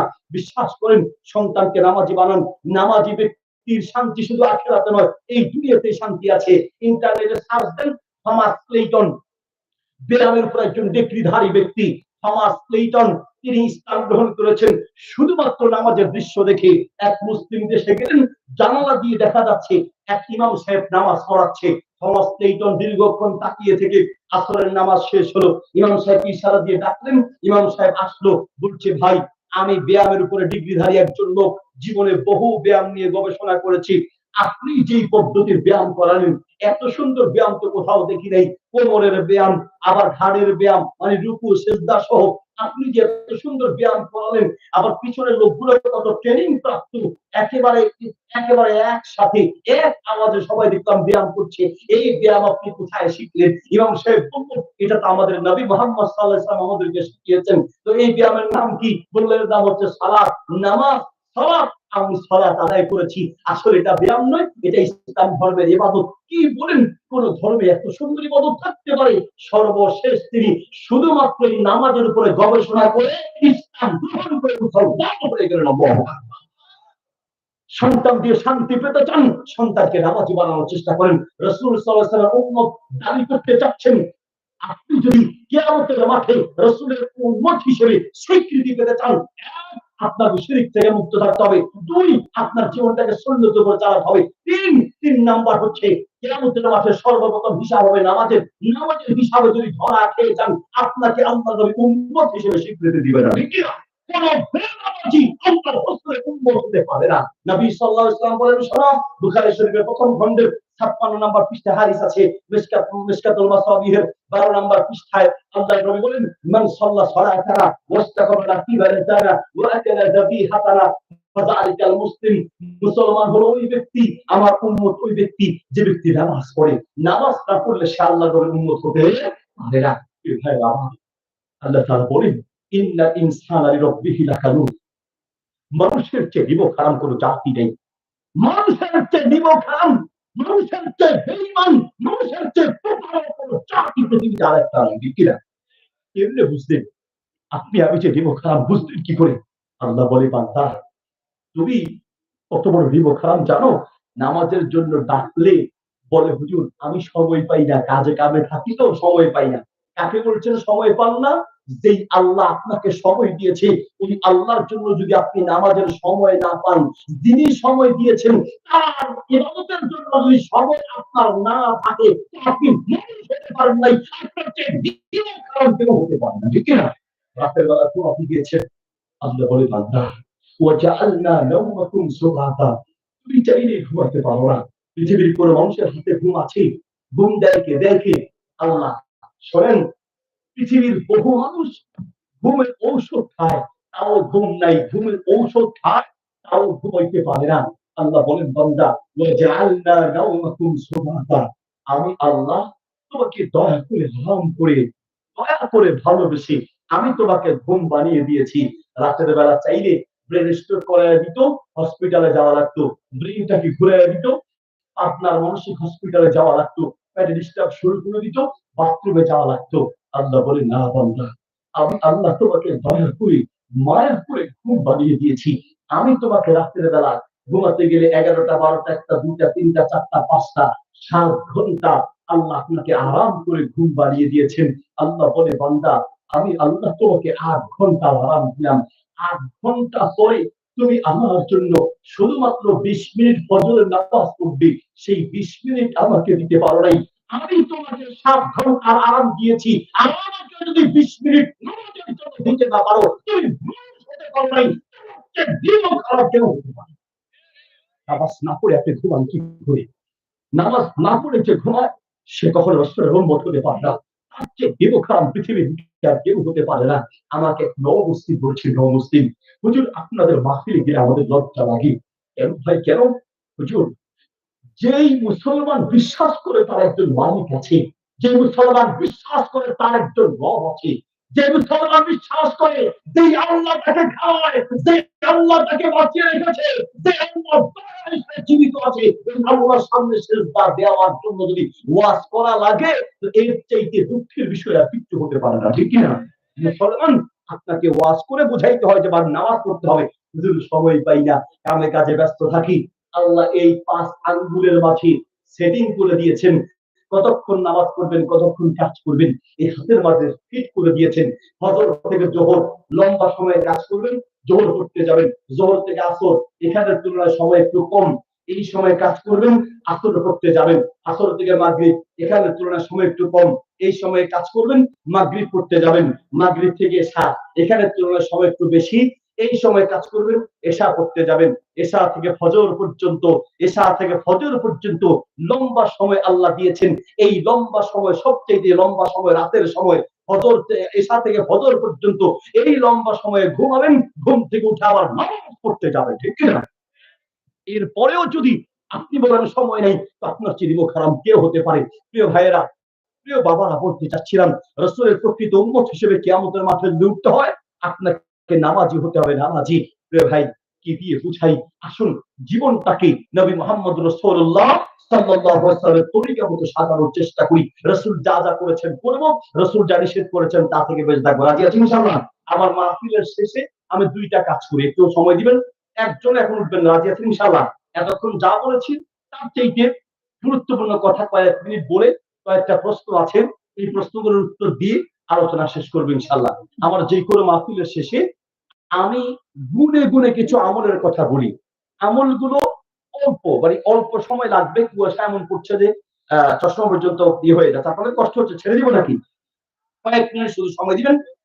কিছু এদিকে কিছু ছোট ছোট আমল বলবো, ছোট ছোট আমল। মহিলারা কি ওয়াজ শুনতেছে? ছোট ছোট আমল বলবো। আমল ছোট কিন্তু ফজিলত অনেক বেশি। আমলগুলো হাতে গুনে গুনে নিবেন, বাড়িতে গিয়ে করবেন, তাহলে এই মাহফিল কামিয়াব হবে। 1 নাম্বার আমল, এদিকে দেখেন। 1 নাম্বার আমল হচ্ছে আজানের জবাব দেয়া। আজানের জবাব দেয়া। নবী সাল্লাল্লাহু আলাইহি ওয়াসাল্লাম আজানের জবাব শিখিয়েছেন। আজানের জবাব দিলে ফজিলত কি হবে? মুসনাদে আহমদে হাদিসটি আছে, হাদিসটি সহিহুল জামি কিতাবে আছে। আল্লাহ রাসূল সাল্লাল্লাহু আলাইহি ওয়াসাল্লাম বলেন, যে ব্যক্তি আজানের জবাব দিবে, আজানের জবাব দেওয়ার ফজিলত কি? যেই মসজিদের আজানের জবাব আপনি দিবেন, ওই মসজিদে যত মুসল্লি নামাজ পড়বে, সমস্ত মুসল্লি নামাজ পড়ে যেই পরিমাণ সওয়াব পাবে, আপনি আজানের জবাব দিয়ে আপনি একা সেই পরিমাণ সওয়াব পাবেন। আপনাদের মসজিদে যদি 200 লোক নামাজ পড়ে, এটা মনে রাখবেন যে আলহামদুলিল্লাহ আমি আন্দাজে ফতুয়া মানি না, কিতাব পড়ে দলিল সহকারে কথা বলি। মুস্তাদ আহমদ হাদিস আছে, কুলু মিসলামা ইয়াকুলুল মুয়াজ্জিন। আযানের জবাব কিভাবে দিবেন? দিলে সওয়াব কি? আপনি যে মসজিদে নামাজ পড়ছেন, ওই মসজিদে যদি 200 লোক নামাজ পড়ে, 200 লোক নামাজ পড়ে রুকু সিজদা দিয়ে যে পরিমাণ সওয়াব পাবে, মুয়াজ্জিন আযান দিয়ে আর আপনি আজানের জবাব দিয়ে সেই 200 লোকের সমস্ত নামাজের সমান সওয়াব আপনি একা পাবেন। সুবহানাল্লাহ বলেন। আল্লাহ যদি তৌফিক দেয়, যদি আপনি মসজিদে হারামে যেতে পারেন, আল্লাহ তৌফিক দান করুন, আমিন বলেন।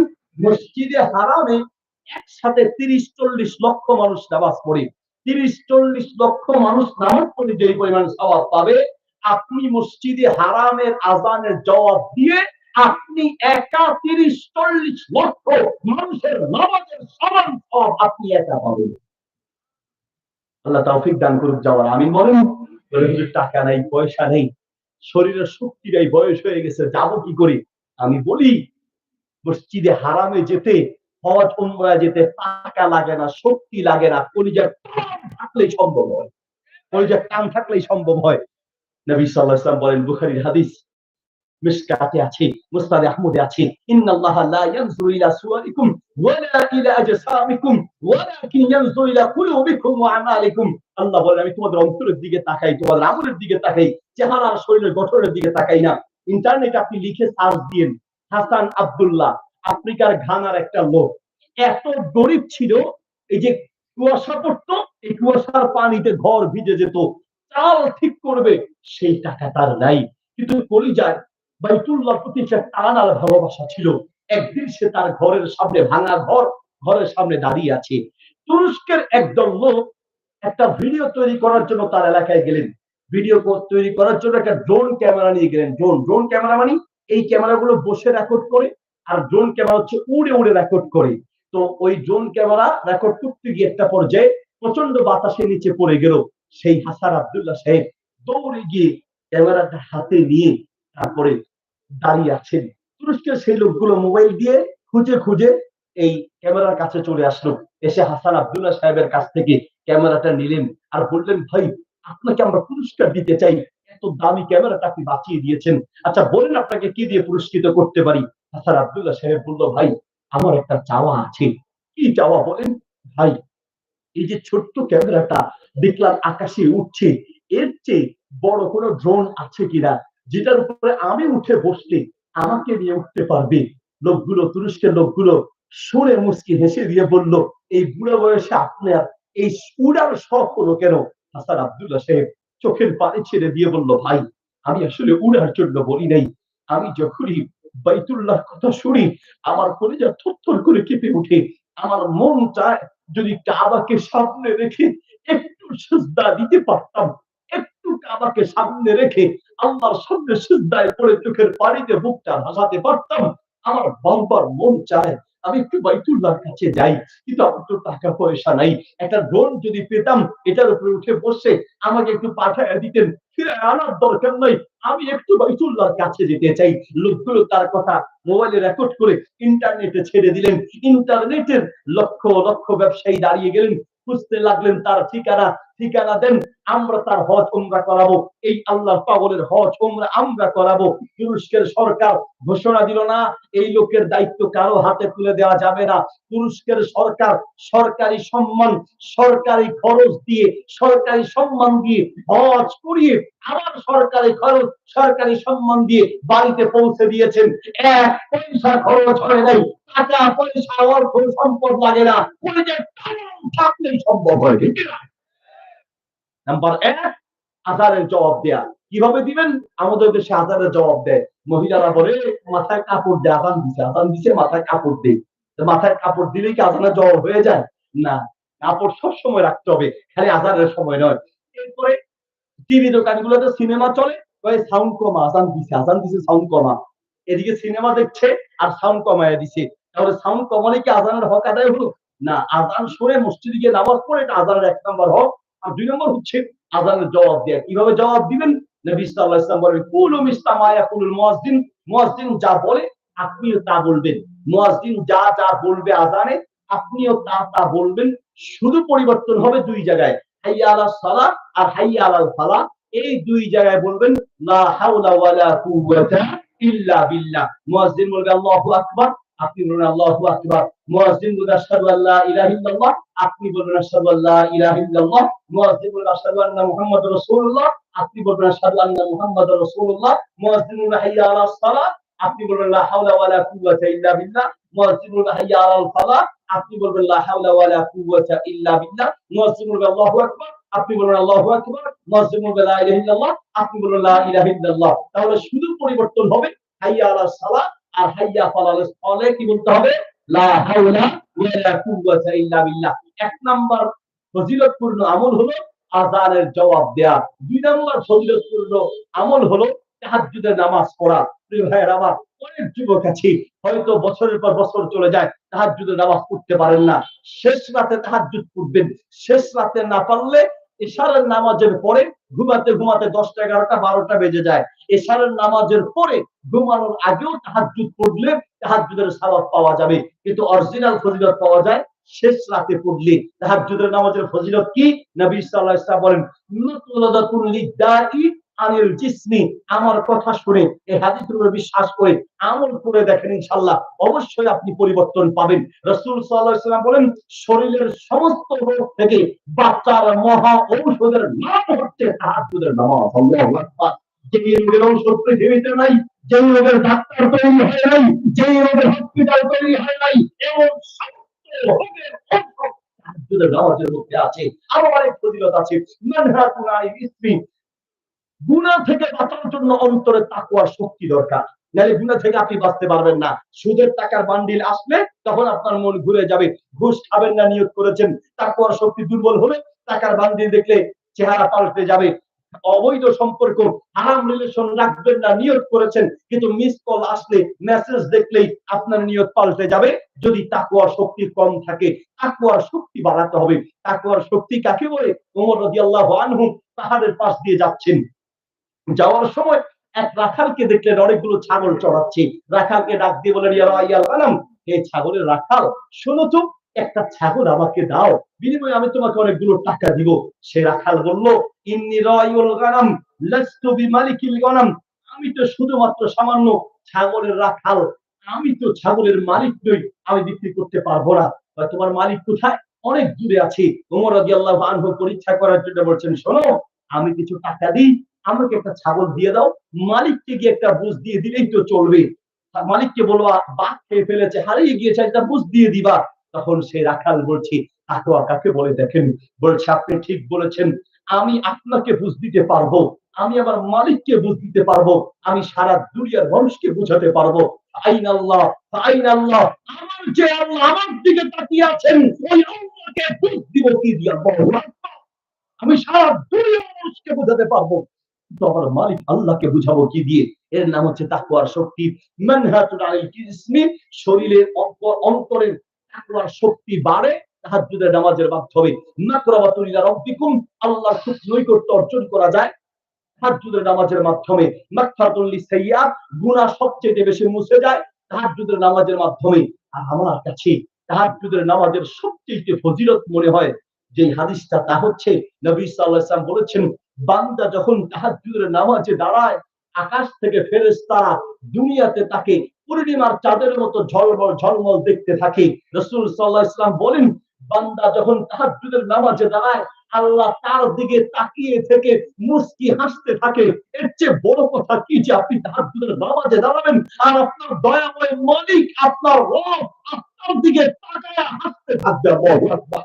এর চেয়ে বড় পাওয়ার কি হতে পারে? ফিজাউফিল লাইল, জীবনের সমস্ত দোয়া সবচেয়ে বেশি কবুল হয় তাহাজ্জুদের নামাজের সময়। নামাজ পড়ে আল্লাহর কাছে চান, বলবেন, হুজুর, আল্লাহর কাছে তো অনেক চেয়েছি, অনেক বলেছি, ওই আল্লাহ তো আমার কথা শুনে নেই, আপনি শুনাইতে পারেন না, এটা আপনার দুর্বলতা।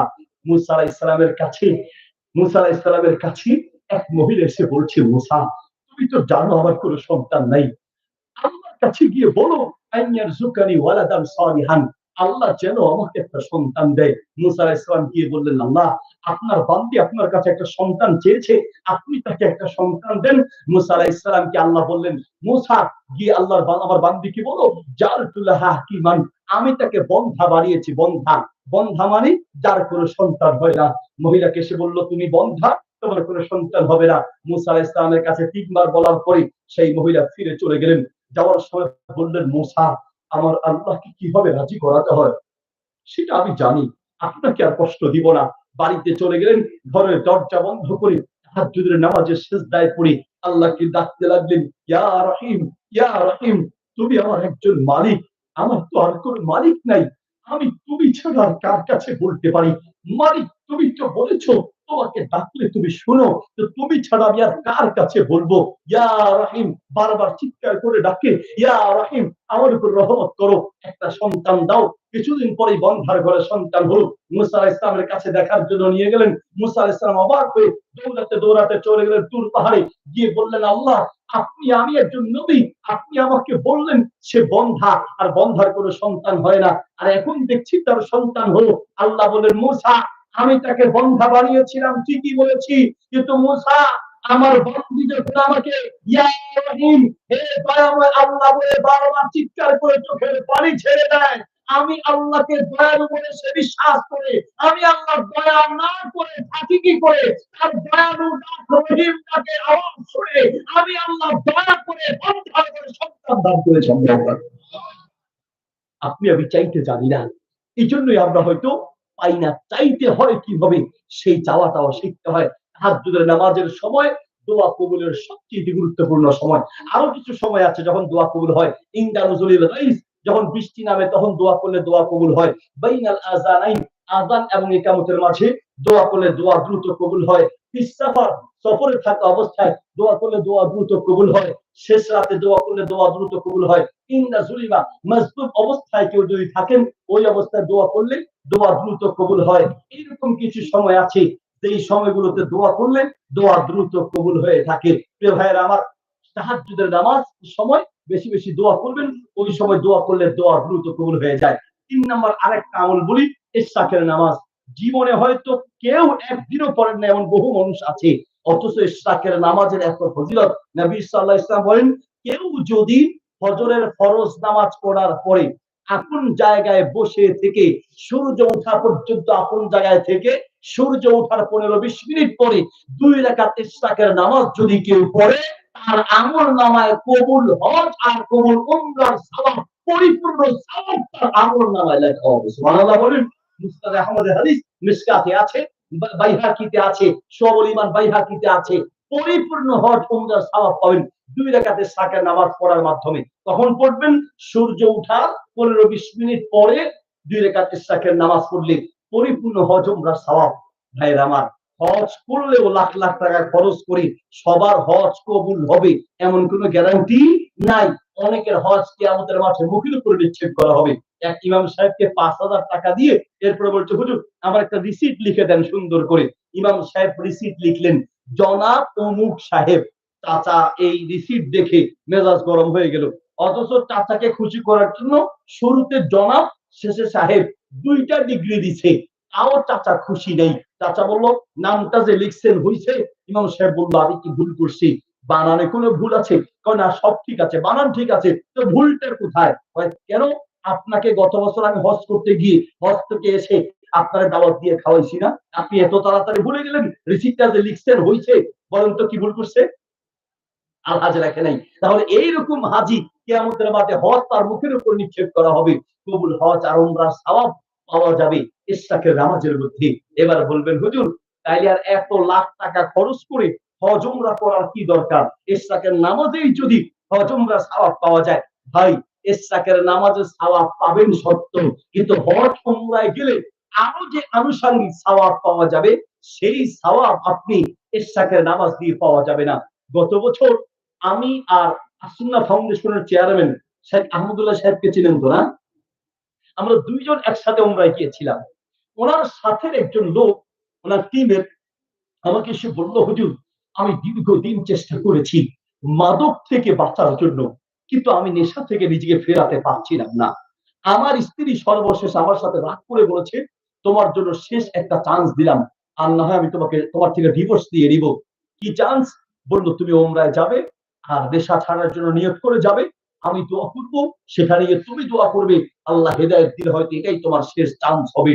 স্বামী বলল, আমার ওয়াইফ রাগারাগি করে বলল, আমিও রাজি হয়ে গেলাম। মা বাবাও চেপে ধরে বলল, রাজি হয়ে উমরায় চলে গেলাম। হুজুর বিশ্বাস করেন, উমরায় যখন গেলাম, আমি আসলে উমরার অনুভূতি দিয়ে যাইনি, ওই যে বউয়ের চাপে গিয়েছি। বিশ্বাস করেন হুজুর, যখন উমরায় প্রথমবার আসলাম, যখন কাবার দিকে যাচ্ছি আমরা সবাই তাওয়াফ করার জন্য, প্রথমবার সবাই লাব্বাইক আল্লাহুম্মা লাব্বাইক বলছি, আমিও তাদের সাথে শুনে শুনে বলছি। আমি যখন কাবা দেখার জন্য যাচ্ছিলাম, কাবায় যারা গেছেন তারা জানেন, মক্কায় এইভাবে সমতল থেকে গিয়ে প্রায় 2 তলার মতো নিচে নামলে তারপরে কাবাটা সামনে পড়ে। বলছে হুজুর, আমি এই সিঁড়ি দিয়ে যেতে যেতে নিচের দিকে নামছি, হঠাৎ করে আমার সামনে কাবার দৃশ্যটা পড়লো। কাবা কালো গিলাপে মোড়ানো, সোনালী অক্ষরে লেখা। এই কাবা কতবার মোবাইলে দেখেছি, কিন্তু মোবাইলে যে কাবা দেখা যায়, বাস্তবে কাবার মাঝে আসমান আর জমিনের পার্থক্য আছে। আমার চোখের দৃষ্টি যখন কাবার দিকে পড়লো, মুহূর্তের মধ্যে আমার চোখ সেখানে আটকে গেল। আমি আর চোখ নামাতে পারি নাই, আমার সাথে সবাই হারায় গেল। আমি তাকায় থাকলাম তো তাকিয়েই থাকলাম, চোখের পানিতে আমার বুক ভেসে গেল। সেই দিন যে আল্লাহ আমার অন্তরে হেদায়েতের নূর ঢেলে দিয়েছেন, আজ পর্যন্ত কোনদিন আমি আর নেশা গ্রহণ করি নাই। সেই পাওয়া হজমরার অনেকগুলো আমলের মধ্যে আছে। কাজে ইস্তাকে নামাজ পড়লে সওয়াব পাবেন, কিন্তু হজমরা গেলে আলাদা যে ফজিলত আছে, এই জন্য যাওয়া দরকার। আল্লাহ তাআলা আমাদের যারা যাই নাই যাওয়ার তৌফিক দান করুন, আমিন। যারা গিয়েছি তাদেরকে বারবার যাওয়ার জন্য তৌফিক দান করুন। ভাই আমার, এই অনেকগুলো আমলের কথা বললাম, সর্বশেষ দুনিয়া নিরাপত্তার জন্য কয়েকটা আমল বলে শেষ করছি। ঘরে ঢোকার সময় সালাম দিয়ে ঘরে প্রবেশ করবেন। আমল ছোট, ফজিলত অনেক বেশি। নবী সাল্লাল্লাহু আলাইহি ওয়াসাল্লাম বলেন, মান দাখালা বাইতাহু বিসালামিন, যে ব্যক্তি ঘরে সালাম দিয়ে প্রবেশ করবে, যতক্ষণ আপনি ঘরে থাকবেন ততক্ষণ নিরাপত্তার মধ্যে থাকবেন। ঘরে যতক্ষণ থাকবেন আল্লাহ আপনাকে নিরাপত্তার মধ্যে রাখবে। ঘর থেকে বের হওয়ার সময় ছোট্ট একটা আমল, নবী সাল্লাল্লাহু আলাইহি ওয়াসাল্লাম বলেন, বিসমিল্লাহি তাওয়াক্কালতু আলাল্লাহি লা হাওলা ওয়ালা কুওয়াতা ইল্লা বিল্লাহ। এই দোয়াটা পড়ে যে ব্যক্তি ঘর থেকে বের হবে, যতক্ষণ বাহিরে থাকবেন ততক্ষণ আল্লাহর নিরাপত্তার মধ্যে থাকবে। ঘরের নিরাপত্তা সালামের মধ্যে, বাহিরের নিরাপত্তা এই দোয়াটি পড়ার মাধ্যমে। রাতে অনেককেই জিন ভূত শয়তানে ধরে, রোগ বেড়ে যায়। নবী সাল্লাল্লাহু আলাইহি ওয়াসাল্লাম ছোট্ট একটা আমল পড়ে রাতে ঘুমাবেন, রাতের কোনো ব্ল্যাক ম্যাজিক, কোনো জিন ভূত আপনার ক্ষতি করতে পারবে না। ব্ল্যাক ম্যাজিক, জাদু টোনা ঘরগুলো শেষ করে দিচ্ছে। স্বামী স্ত্রীর মাঝে ঝগড়া সৃষ্টি হওয়ার পিছনে সবচেয়ে বড় কাজ করে ব্ল্যাক ম্যাজিক। আপনি আর আপনার স্বামী স্ত্রী দুজনের মধ্যে ভালো আছে, তো আরেকজন সে দেখতে পারে না, আরেকজন পছন্দ করছে, এবার সে জাদু করে দেয়, এবার সে বান মেরে দেয়, এবার সে বিভিন্ন ধরনের আপনার ব্ল্যাক ম্যাজিক করে। ব্ল্যাক ম্যাজিকে ঘর শেষ হয়ে যাচ্ছে। সমস্ত ব্ল্যাক ম্যাজিক এবং সমস্ত জাদু টোনা বান থেকে নিজেকে হেফাজত করার জন্য ঘরটাকে রহমতের ফেরেশতা দিয়ে পূর্ণ করে রাখতে হবে। গতকালকের মাহফিলেও আপনাদের এখানে বেশি প্রশ্ন আসে নাই, কারণ আপনারা হয়তো এই সমস্ত বিষয়ে আপনাদের ধারণা নাই, বা প্রশ্ন করার প্রতি আপনাদের অভিজ্ঞতা বা হয়তো বা সাহসের অভাব আছে, অথবা অভিজ্ঞতার অভাব আছে। মাহফিলগুলোতে যদি প্রশ্ন উত্তর রাখা হয় তাহলে ভালো হয়। কেন ভালো হয়? যে আপনাদের জানার অনেক বিষয় আছে যেগুলো আমরা সহজে বলতে পারি। যাই হোক, গতকালকের মাহফিলে একজন প্রশ্ন দিয়েছে, হুজুর রাতে আমি ঘুমালে আমাকে বোবা জিনে আটকায় ধরে। বোবা জিন বুঝেন? মানে গলা চিপে ধরে, কথা বলতে পারে না, খালি হু হা হা চিল্লাচিল্লি করে। বোবা জিনে ধরে, ভূতে ধরে। এই সমস্ত পিছনে সবচেয়ে বড় কারণ হলো ঘরের মধ্যে ছবি ঝুলিয়ে রাখা, ঘরের মধ্যে ফেরেশতা ঢুকতে না পারা, ঘরের মধ্যে কোরআন তেলাওয়াত না থাকা, ঘরের মধ্যে নামাজের ব্যবস্থা না থাকা।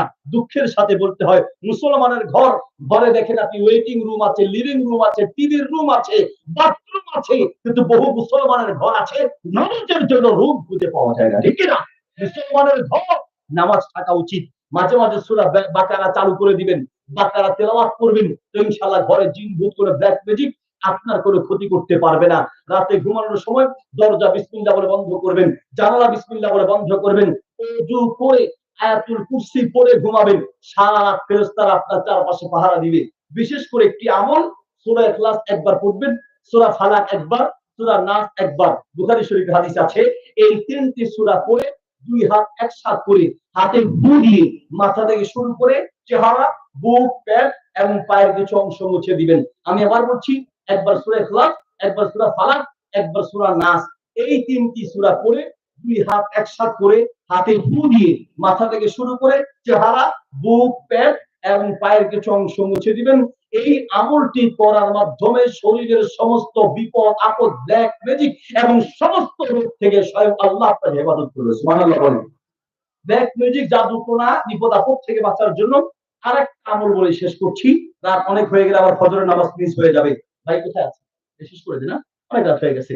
লা ইলাহা ইল্লাল্লাহু ওয়াহদাহু লা শারীকা লাহ, লাহুল মুলক ওয়া লাহুল হামদ ওয়া হুয়া আলা কুল্লি শাইইন কদির। 100 বার পড়বেন, 100 বার। 100 বার পড়লে এই ক্ষেত্রে প্রশ্ন উত্তর দিব, সময় আছে? একই তো, হুজুর ঘরে যে ব্ল্যাক ম্যাজিক হয়েছে তা বুঝবো কিভাবে? হুজুর বিছানায় বসে খাবার খেলে সংসার আয় কমে যায়, এটাই সত্য কিনা? আচ্ছা, এটা প্রশ্ন দিই, ঘরে ব্ল্যাক ম্যাজিক হলে ও লা ইলাহা ইল্লাল্লাহু ওয়াহদাহু লা শারীকা, এর উত্তর পড়ে দিচ্ছি। লা ইলাহা ইল্লাল্লাহু ওয়াহদাহু লা শারীকা লাহ, লাহুল মুলক ওয়া লাহুল হামদু ওয়া হুয়া আলা কুল্লি শাইইন কদির। 100 বার দৈনিক পড়বেন। আমার জীবনে যত ফজিলতপূর্ণ জিকির পড়েছি, এর চেয়ে ফজিলতপূর্ণ কোন জিকির আছে আমার জানা নাই। 5টা ফজিলত আছে, 5টা। কয়টা ফজিলত? 5টা। লা ইলাহা ইল্লাল্লাহু ওয়াহদাহু লা শারীকা লাহ, লাহুল মুলক ওয়া লাহুল হামদু ওয়া হুয়া আলা কুল্লি শাইইন কদির যদি 100 বার করে পড়েন, আর আমলনামায় 100 নেকি লেখা হবে, 100 গুনাহ মুছে দেওয়া হবে। কুতিবাত তাহমিয়াতু হাসানা মুহিয়াত আনহুমিয়াতু সাইয়্যা। 100 গুনাহ লেখা হবে, 100 গুনাহ মুছে দেওয়া হবে, 100 নেকি লেখা হবে। 3 নাম্বার ফজিলত হচ্ছে আপনার আমলনামায় 10 জন গোলাম আযাদ করার সওয়াব। 10 জন গোলাম আযাদ করতে কয়েক লক্ষ টাকা খরচ হয়। কয়েক লক্ষ টাকা আল্লাহর রাস্তায় দান করলে যে পরিমাণ সওয়াব, সেই পরিমাণ সওয়াব আপনার আমলনামায় দেয়া হবে। 4 নাম্বার ফজিলত হলো ওই দিন আমলের দিক থেকে সবচেয়ে সবার আগে আপনি থাকবেন। এই জিকির ছাড়া আপনার চেয়ে আগানোর আর কোনো আমল নাই। সবার আগে সবচেয়ে বেশি নেকি আপনার আমলনামায় থাকবে। আপনার চেয়ে যদি আগাতে হয় তাহলে তাকে 200 বার করতে হবে। আর তার থেকে কে আগাইতে হলে আরেকজন 300 বার করতে হবে। তার মানে এই জিকিরটা হলো নেকি অর্জনের দিকে সবার আগে থাকার মতো আমল। 5 নাম্বার আমল, 5 নাম্বার ফজিলত হচ্ছে হিফজাম মিনাশ শাইতান। সারা দিনের জন্য জিন, ভূত, শয়তান, ব্ল্যাক ম্যাজিক থেকে আপনার শরীরটা বন্ধ হয়ে যাবে। সৌদি আরবের এক আলেম একটা রোগীকে জিন থেকে মানে জিন দূর করার জন্য তার কাছে গেছে। গিয়ে তাকে ঝাড়ফুঁক করছে। এক পর্যায়ে জিন তার সাথে কথা বলছে। ওই আলেমকে বলতেছে যে আমি রোগীর শরীর থেকে বের হব। শর্ত হচ্ছে আমি রোগীর শরীর থেকে বের হয়ে আপনার শরীরে ঢুকবো। এর থেকে বের হবো কিন্তু আপনার শরীরে ঢুকবো। এই জন্য ঝাড়ফুঁক করতে গিয়ে হিসাব করে করতে হয়। আপনাকে আগে বন্ধ করতে হবে, শরীর বন্ধ করে তারপরে ঝাড়ফুঁক করতে হবে। এখন ওই আলেম বলল যে ঠিক আছে, তুমি রোগী থেকে বের হয়ে আমাকে একটু সময় দিবা, এরপর আমার শরীরে ঢুকবা। বলো ঠিক আছে। এই শর্ত দিয়ে জিনকে ওই রোগীর শরীর থেকে বের করে এবার সেই জিনের রোগীকে বন্ধ করে দিয়েছে দোয়া করে। এখন এই জিন ওই রোগীর শরীরে আর যেতে পারবে না। এরপরে ওনার শরীরে ঢোকার জন্য অনেক চেষ্টা করছে, ঢুকতে পারে না। পরে হাউমাউ করে কান্না করতে করতে চলে গেছে। আর শাগরেদ তাকে বলছে, ওস্তাদ আপনি যে বললেন আপনার শরীরে ঢুকার জন্য, আপনার শরীরে যদি ঢুকে যেত তাহলে কে কার চিকিৎসা করতো? আপনারা নিয়ে তো আমরাই বিপদে পড়তাম। বলছে আমার শরীরে যে ঢুকতে পারবে না এটা আমি 100% শিওর ছিলাম। কিভাবে শিওর ছিলেন? আমি আসার সময় লা ইলাহা ইল্লাল্লাহু ওয়াহদাহু লা শারীকা লাহ, লাহুল মুলকু ওয়া লাহুল হামদু ওয়া হুয়া আলা কুল্লি শাইইন কদির, এটা আমি পড়েছি। কেউ সকালে পড়লে সারা দিন তার শরীর বন্ধ হয়ে যাবে, কোন জিন, ভূত, ব্ল্যাক ম্যাজিক তার কোনো ক্ষতি করতে পারবে না। কথা কি বুঝতে পেরেছি? এই জন্য এই জিকিরটা আমরা করবো। রাজি আছি ইনশাআল্লাহ? ঘরে ব্ল্যাক ম্যাজিক হয়েছে কিনা বুঝবেন কি করে? অনেকগুলো আলামত আছে। যেমন বলবো নাকি? কষ্ট হচ্ছে নাকি আপনাদের? আমার ভয় পাবেন নাকি আপনারা? হুম? আওয়াজ আছে, মাশাআল্লাহ। ব্ল্যাক ম্যাজিক অথবা জাদু টোনা অথবা আপনার হচ্ছে কোন জিন-ভূত আপনাকে ধরেছে কিনা এগুলো বুঝার একটা উপায় হলো, আপনি যখন রাতে হাঁটবেন, পিছনে মনে হবে কেউ হাঁটছে অথবা পিছনে আপনি ছায়া দেখবেন। হঠাৎ রাতে দেখবেন যে আপনার নাম ধরে ডাকছি। আপনি কাউকে সামনে হয়তো দেখতে পাবেন। বুঝতে পেরেছি? ভয় পাওয়ার কিছু নেই, ওদের বাঁচার জন্য দোয়া আছে। অথবা আরো মাধ্যম আছে। রাতে দেখবেন যে দাঁত কাটবে, দাঁত। মানে যিনি রোগী সে রাতে দাঁত কাটবে। হঠাৎ করে দৌড় দিয়ে বের হয়ে চলে যেতে চাইবে। তাকে কেউ ডাকবে, উঠে উঠে দৌড় দিতে চাইবে, ইত্যাদি গুলো আছে। ব্ল্যাক ম্যাজিকে অনেক সময় এমন হয় যে চিররোগী হয়ে যায়। ডাক্তার কোনো ঔষধ রোগ কিছু খুঁজে পায় না, কিন্তু সে রোগী। শরীর দেখলে একদম শেষ, কোনো রোগ নাই, হয়তো পেটে কামড়ায়, কোনো রোগ নেই, মানে ডাক্তার অথবা শারীরিক কোনো রোগ নেই, কিন্তু এমন রোগ যেটা ওষুধ খুঁজে পাওয়া যায় না, ডাক্তার চিকিৎসা করার মতো ডাক্তার রোগ খুঁজে পায় না, এরকম হয়। অনেক সময় ভুলে যাওয়া হয়ে যায়, ভুলে যাওয়া মানে আপনি হঠাৎ করে দেখবেন যে আপনার কিচ্ছু মনে নাই, সব আপনি ভুলে গেছেন। আবার স্বামী স্ত্রীর মাঝে দ্বন্দ্ব সৃষ্টি করে দেয়। স্ত্রী স্বামীর মাঝে একসময় খুব ভালোবাসা ছিল, এখন স্ত্রী কিছু হতে না হতে স্বামী তারা ঘুমতে মারির উপর শুরু করে, স্বামী স্ত্রীকে মারি শুরু করে, ঠিক না? এই জন্য এই জাতীয় যদি উল্টা পাল্টা কিছু দেখেন, ছেলে মেয়ে দেখবেন অতিরিক্ত উত্তেজিত রাগী কোনো বাচ্চা, এমন রাগ যেটা স্বাভাবিক রাগ নয়, এটা ভেঙে ফেলছে, ওটা ভেঙে ফেলছে, ঘর থেকে লাফায় বের হয়ে যাচ্ছে, পাগলামি শুরু করছে, এগুলো ব্ল্যাক ম্যাজিক এবং জিন ভূতের মানে আচরণ বা জিন ভূতের আচরণের প্রমাণ। বাকি দুই একটা ভিন্ন রকম দেখলে যদি বলা শুরু করেন যে মনে জাদু জাদু করছে, এর জিনে ধরছে, ভূতে ধরছে, বিষয়টা এরকম না। বিজ্ঞ কোনো আলেমকে জানাতে হবে যে আমার ঘরের এই কন্ডিশন, উনি যদি বিজ্ঞ আলেম হয় তাহলে উনি দেখে বুঝবে, আর সেগুলো দূর করার জন্য কোরআন হাদিসের আমল আছে, বিশেষ করে সকাল সন্ধ্যার যে আমল আর রাতে ঘুমানোর যে আমল কোরআন সুন্নাহয় আছে, এগুলো নিয়মিত যদি কেউ করে আর শিরিক কুফরি থেকে যদি কেউ মুক্ত থাকে, ইনশাআল্লাহ তাকে সব ধরনের জিন ভূত ব্ল্যাক ম্যাজিক থেকে আল্লাহ সুবহানাহু ওয়া তাআলা তাকে মুক্ত রাখবেন। আচ্ছা, কয়েকটা প্রশ্ন আছে, উত্তর দিয়ে দিচ্ছি। বিছানায় বসে খাবার খেলে সংসারে আয় বরকত কমে যায়, কথাটা সত্য কিনা? এটা একদম সত্য না, এটা সম্পূর্ণ বানোয়াট কথা, মিথ্যা কথা, এটা একটা কুসংস্কার। আমাদের সমাজে অনেক কুসংস্কার আছে। জোড়া কলা খাইলে ছেলে মেয়ে একসাথে, কয়টা কয়টা? জোড়া কলা খাইলে ছেলে মেয়ে একসাথে কয়টা? দুইটা। ছেলে মেয়ে নাকি একসাথে দুইটা দুইটা হয়, এটা একটা ভ্রান্ত কথা।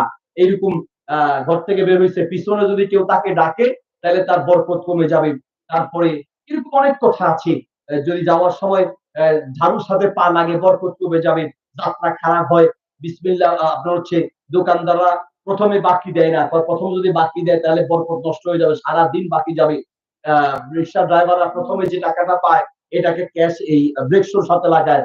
দোকানদাররা ক্যাশের সাথে লাগায়, কপালে লাগায়, নাকে লাগায়, মুখে লাগায়, বাপ দাদার নাম ডুবাইয়া চুমা খায়, ঠিক না? মনে করে এটা করলে বরকত আসবে। এগুলো সব হচ্ছে কুসংস্কার, এগুলো ইসলাম সমর্থন করে না। এরপর প্রশ্ন হচ্ছে, নামাজের সিজদায় গিয়ে বাংলা আল্লাহর কাছে মোনাজাত করা যাবে কিনা? বাংলায় যদি আপনি দোয়া করতে চান তাহলে আপনি এমনি সিজদা দিয়ে দোয়া করবেন। নামাজের মধ্যে সিজদায় দোয়া করা যাবে কিনা? ফরজ নামাজে করা যাবে না, এই মতটা হচ্ছে সবচেয়ে শক্তিশালী। ফরজ নামাজে বাংলায় দোয়া করা যাবে না। নফল নামাজে করা যাবে বলে কিছু ওলামায়ে কেরামের মত আছে, আর কিছু ওলামায়ে কেরাম বলে যে না, করা যাবে না। দুই পক্ষের মত মিলিয়ে আমি যেটা বলতে চাই তা হচ্ছে যে আপনি যদি সিজদায় বাংলা দোয়া করতে চান তাহলে নামাজ ছাড়া এমনিতে সিজদা দেন, তাইলে আর আলেমদের কোনো ইখতিলাফ থাকে না। সব ইখতিলাফের ঊর্ধ্বে উঠে আপনি এমনি সিজদা দিয়ে যতক্ষণ মন চায় ততক্ষণ আপনি বাংলায় দোয়া করেন, অসুবিধা নাই। কিন্তু ফরজ নামাজে আপনি বাংলায় দোয়া করবেন না। নফল নামাজে বাংলা দোয়া করা যাবে বলে অনেক ওলামাদের মত এরকম রয়েছে। সবচেয়ে বড় কথা হলো যে আপনি হাত তুলে বাংলা দোয়া করতে পারেন, নিজে একাই সিজদায় গিয়ে বাংলা দোয়া করতে পারেন। আরবিতে পারলে সবচেয়ে ভালো। আরবি নবী সাল্লাল্লাহু আলাইহি ওয়াসাল্লাম যেই ভাষায় দোয়া করেছেন ওই ভাষায় যদি দোয়া করা যায় তাহলে রাসূলের ভাষার সাথে মিলবে, একেবারে আল্লাহর কাছে খুব সহজে কবুল হওয়ার সম্ভাবনা আছে। বাকি আরবিতে না পারলেও বাংলায় আপনার দোয়াগুলো আল্লাহ তাআলা আপনার মনের ভাষা বুঝেন, আপনি বাংলাতে করেন, অসুবিধা নেই। কিন্তু ফরজ নামাজ যেটা একটা নির্দিষ্ট নিয়মের মধ্যে তৈরি করা, দুই একজন আলেম, অল্প কিছু আলেম বলছেন ফরজ নামাজও বাংলায় করা যাবে, কিন্তু এই মতটা বেশি শক্তিশালী নয়। শক্তিশালী এবং গ্রহণযোগ্য মত হচ্ছে ফরজ নামাজে বাংলায় নয়, নবী সাল্লাল্লাহু আলাইহি ওয়াসাল্লাম যে দোয়াগুলো শিখিয়েছেন সেগুলোই পড়া উচিত। আশা করি বুঝতে পেরেছেন। আল্লাহ তাআলা আমাদের সবাইকে বুঝার তৌফিক দান করুন। যে কথাগুলো বলেছি এই কথাগুলোর উপরে আল্লাহ তাআলা আমাদেরকে আমল করার তৌফিক দান করুন। ভাইরা আমার, কষ্ট হচ্ছে আপনাদের? মাহফিলটা যে হয়েছে এই মাহফিলটা আরো থাক, আপনারা চান তো নাকি? যদি এরকম মাহফিল হয় আরো ভালো ভালো বক্তা আসবে ইনশাআল্লাহ, আরো ভালো ভালো আলেমদেরকে আনার জন্য ভাইরা চেষ্টা করছেন। যারা মাহফিলের আয়োজন করেছেন আল্লাহ তাআলা তাদেরকে সবাইকে কবুল করে আমিন বলেন। ভাই, মাহফিলের জন্য কালেকশনের জন্য আলাদা কোনো বক্তা রাখেন, একটু একটু দুইটা মিনিট আমি শেষ করে দিচ্ছি। কালেকশনের জন্য আলাদা বক্তা রাখেন, এটা ওনাদের একটা ভালো গুণ। কালেকশনে আলাদা বক্তা রাখলে ১ ঘন্টা উনি কালেকশনের পিছনে মারহাবা চা খাবার বলতো, আর আপনি আস্তে আস্তে দিতেন। মারহাবা চা খাওয়ার জন্য নয়, দান যদি আমরা সঠিক নিয়মে করি, আপনি করে দেখেন ইনশাআল্লাহ আপনি অবশ্যই ফল পাবেন, যদি আপনার নিয়ম এবং নিয়তটা সহি হয়। আপনি যেভাবে দান করতে হয়, আমাদের দেশের মানুষ দান করার নিয়মটা জানে না। দান করার আগে নিয়ত করতে হয়, দান করার ফজিলত গুলো জানতে হয়। কি কি ফজিলত আছে? নবী সাল্লাল্লাহু আলাইহি ওয়াসাল্লাম বলেন, দাবু মারদাকুম বিসাদাকা, রোগীর চিকিৎসা করো দান করার মাধ্যমে। আপনার কি রোগ আছে? আপনি জানেন না। আপনি আপনার কি রোগ আছে আপনি জানেন না। ঠিক না? আপনার রোগ আপনি জানেন। আপনার কি রোগ আছে আমি জানি না। কিন্তু আপনি জানেন। হুজুর জানেন, আপনি জানেন। আমরা তো সব ক্ষেত্রে হুজুরের উপরে দোয়ার দায়িত্ব দিয়া আমরা সবাই মাশাআল্লাহ বিপদে পড়লে হুজুর আপনি দোয়া করেন। বাবা মারা গেছে হুজুর আপনি দোয়া করেন। মা মারা গেছে হুজুর আপনি দোয়া করেন। হুজুরের কাছে দোয়া চান, অসুবিধা নাই। তবে মনে রাখবেন হুজুরের দোয়ার চেয়ে আপনার দোয়ার দাম আল্লাহর কাছে সবচেয়ে বেশি। ঠিক না? আপনি কি রোগে অসুস্থ আপনি এই রোগের নিয়ত করবেন। মা বাবা কি রোগের অসুস্থ সেই রোগের নিয়ত করে আল্লাহ আমি এই রোগ থেকে রক্ষা চাই এটা নিয়ত করে দান করবেন। আগে নিয়তগুলো করেন তারপরে পকেটে হাত দিবেন ইনশাআল্লাহ। রোগ থেকে বাঁচার জন্য রোগের নিয়তগুলো করেন। ২ নাম্বার সাদকাতুত তুতফিউল বালা। সামনে কোন বিপদ আছে আমরা হয়তো কেউ জানি না। সামনের সব বিপদ থেকে আল্লাহ যেন মুক্ত করেন এই কথা নিয়ত করে আল্লাহ আমাকে বিপদ থেকে বাঁচান। অথবা বর্তমানে যে বিপদে আছেন ছেলে নিয়ে বিপদে, মেয়ে নিয়ে বিপদে, বউ নিয়ে বিপদে, ঘরে ঘরে অশান্তি, ঠিক না? ওই অশান্তি থেকে বাঁচার জন্য নিয়ত করে আল্লাহ আমি বিপদ থেকে বাঁচতে চাই। এই নিয়ত করে আপনি মনে মনে নিয়তগুলো করবেন, তারপরে দান করবেন। ৩ নাম্বার দান করলে হায়াত বাড়ে। আল্লাহ আমার নেক হায়াত বাড়িয়ে দাও। আল্লাহ আমি আরো বেশি দিন বাঁচতে চাই। তবে ইসলামের উপরে দ্বীনের উপরে বাঁচতে চাই। এভাবে নিয়ত করেন। ৪ নাম্বার দান করলে কিয়ামতের মাঠে আরো স্থান পাওয়া যায়। ৫ নাম্বার আল্লাহর জান্নাতের মেহমান হওয়া যায়। তাহলে এই নিয়তগুলো করে সবাই বিসমিল্লাহ বলে পকেটে একটু হাত দেই। কোন মাযহাব চা খাবার জন্য না। এই নিয়তগুলো করেন, বিসমিল্লাহ বলে সবাই পকেটে হাত দেন। যে যা পারেন ১০০০ হোক, ৫০০ হোক, ১০০ হোক, টাকা নাই ৫০০ জন থেকে ধার নিবেন। সবাই অংশগ্রহণ করবেন। আপনি না দিলেও মাহফিল চলবে। কিন্তু আপনি তো অংশগ্রহণ করেন হয়তোবা এই উসিলায় আল্লাহ তাআলা আপনাকে ক্ষমা করবেন, বিপদ আপদ থেকে বাঁচাবেন। সবাই একটু বিসমিল্লাহ বলে সবাই পকেটে হাত দেন। কয়েকজন ভাই একটু দাঁড়ান যান। জি বিসমিল্লাহ বলে নিয়ত করে আল্লাহ আমি এই রোগে আছি, আমার বাবা এই রোগে আছে, আমার মা এই রোগে আছে। ৫০০, ১০০০, ২০০ যে যা পারেন। কেউ যদি আমার হাতে দিতে চান অথবা আনেন নাই লেখাইতে চান তাহলে লেখায় যেতে পারেন। অথবা প্রত্যেকে ১০০, ৫০০, ৫০ টাকা যার যতটুকু সামর্থ্য আছে প্রত্যেকে অংশগ্রহণ করে অল্প সময়ের মধ্যে নিয়ত করে আল্লাহ দান করলে বিপদ থেকে বাঁচা দেয়। আল্লাহ আমার এই বিপদে আছি, আল্লাহ সামনে যে বিপদ আছে, বর্তমানে যে বিপদে আছে আল্লাহ বিপদ থেকে বাঁচাও। দান করলে রিজিক বাড়ে আল্লাহ রিজিক বাড়িয়ে দাও। দান করলে হায়াত বাড়ে আল্লাহ হায়াত বাড়িয়ে দাও। দান করলে রোগ থেকে বাঁচা যায়। নিয়ত করে আল্লাহ আমাকে এই রোগ থেকে বাঁচাও। যে সবাই অংশগ্রহণ করবো। কেউ ইনশাআল্লাহ বাদ থাকবো না। না থাকলে ৫০০ জন থেকে ধার নিতে পারি, অসুবিধা নাই। অংশগ্রহণ করি ইনশাআল্লাহ। জি জাযাকুমুল্লাহ খাইর। জি মহিলাদের মধ্য থেকে কয়েকজন বোন একটু দাঁড়িয়ে ইসলামের সর্বপ্রথম যার দান এসেছে তিনি ছিলেন মহিলা এবং ইসলামের অনেক ক্ষেত্রেই মহিলাদের দানের ইতিহাস সবচেয়ে লম্বা, সবচেয়ে বেশি দান করেছেন। মা বোনেরা যারা আছেন আপনারা নিয়ত করে কয়েকজন বোন দাঁড়িয়ে যান, বাকিদের থেকে ইনশাআল্লাহ কালেকশন করে আপনারা স্টেজে পাঠিয়ে দেন। আমি মুসাফির মানুষ, আমি দোয়া করব এবং ইনশাআল্লাহ নিয়ত করে দান করলে আপনারা অবশ্যই ফল পাবেন। রোগের নিয়ত করে দান করেন ইনশাআল্লাহ আপনি ফল পাবেন। ইখলাসের সাথে দান করবেন ইনশাআল্লাহ। আল্লাহ তাআলা তৌফিক দান করুন। জি আমরা পাশাপাশি দুরূদ শরীফ পড়ি আল্লাহুম্মা সাল্লি আলা মুহাম্মাদ ওয়া আলা আলি মুহাম্মাদ কামা সাল্লাইতা আলা ইব্রাহিম ওয়া আলা আলি ইব্রাহিম ইন্নাকা হামিদুম মাজিদ। মোবাইলগুলো কারেন্ট বন্ধ করে দেন। জি লাইট বন্ধ করে দেন সবগুলো। জি আল্লাহুম্মা সাল্লি আলা মুহাম্মাদ ওয়া আলা আলি মুহাম্মাদ কামা সাল্লাইতা আলা ইব্রাহিম ওয়া আলা আলি ইব্রাহিম ইন্নাকা হামিদুম মাজিদ। সবাই অংশগ্রহণ করি ভাই। আল্লাহুম্মা বারিক আলা মুহাম্মাদ ওয়া আলা আলি মুহাম্মাদ কামা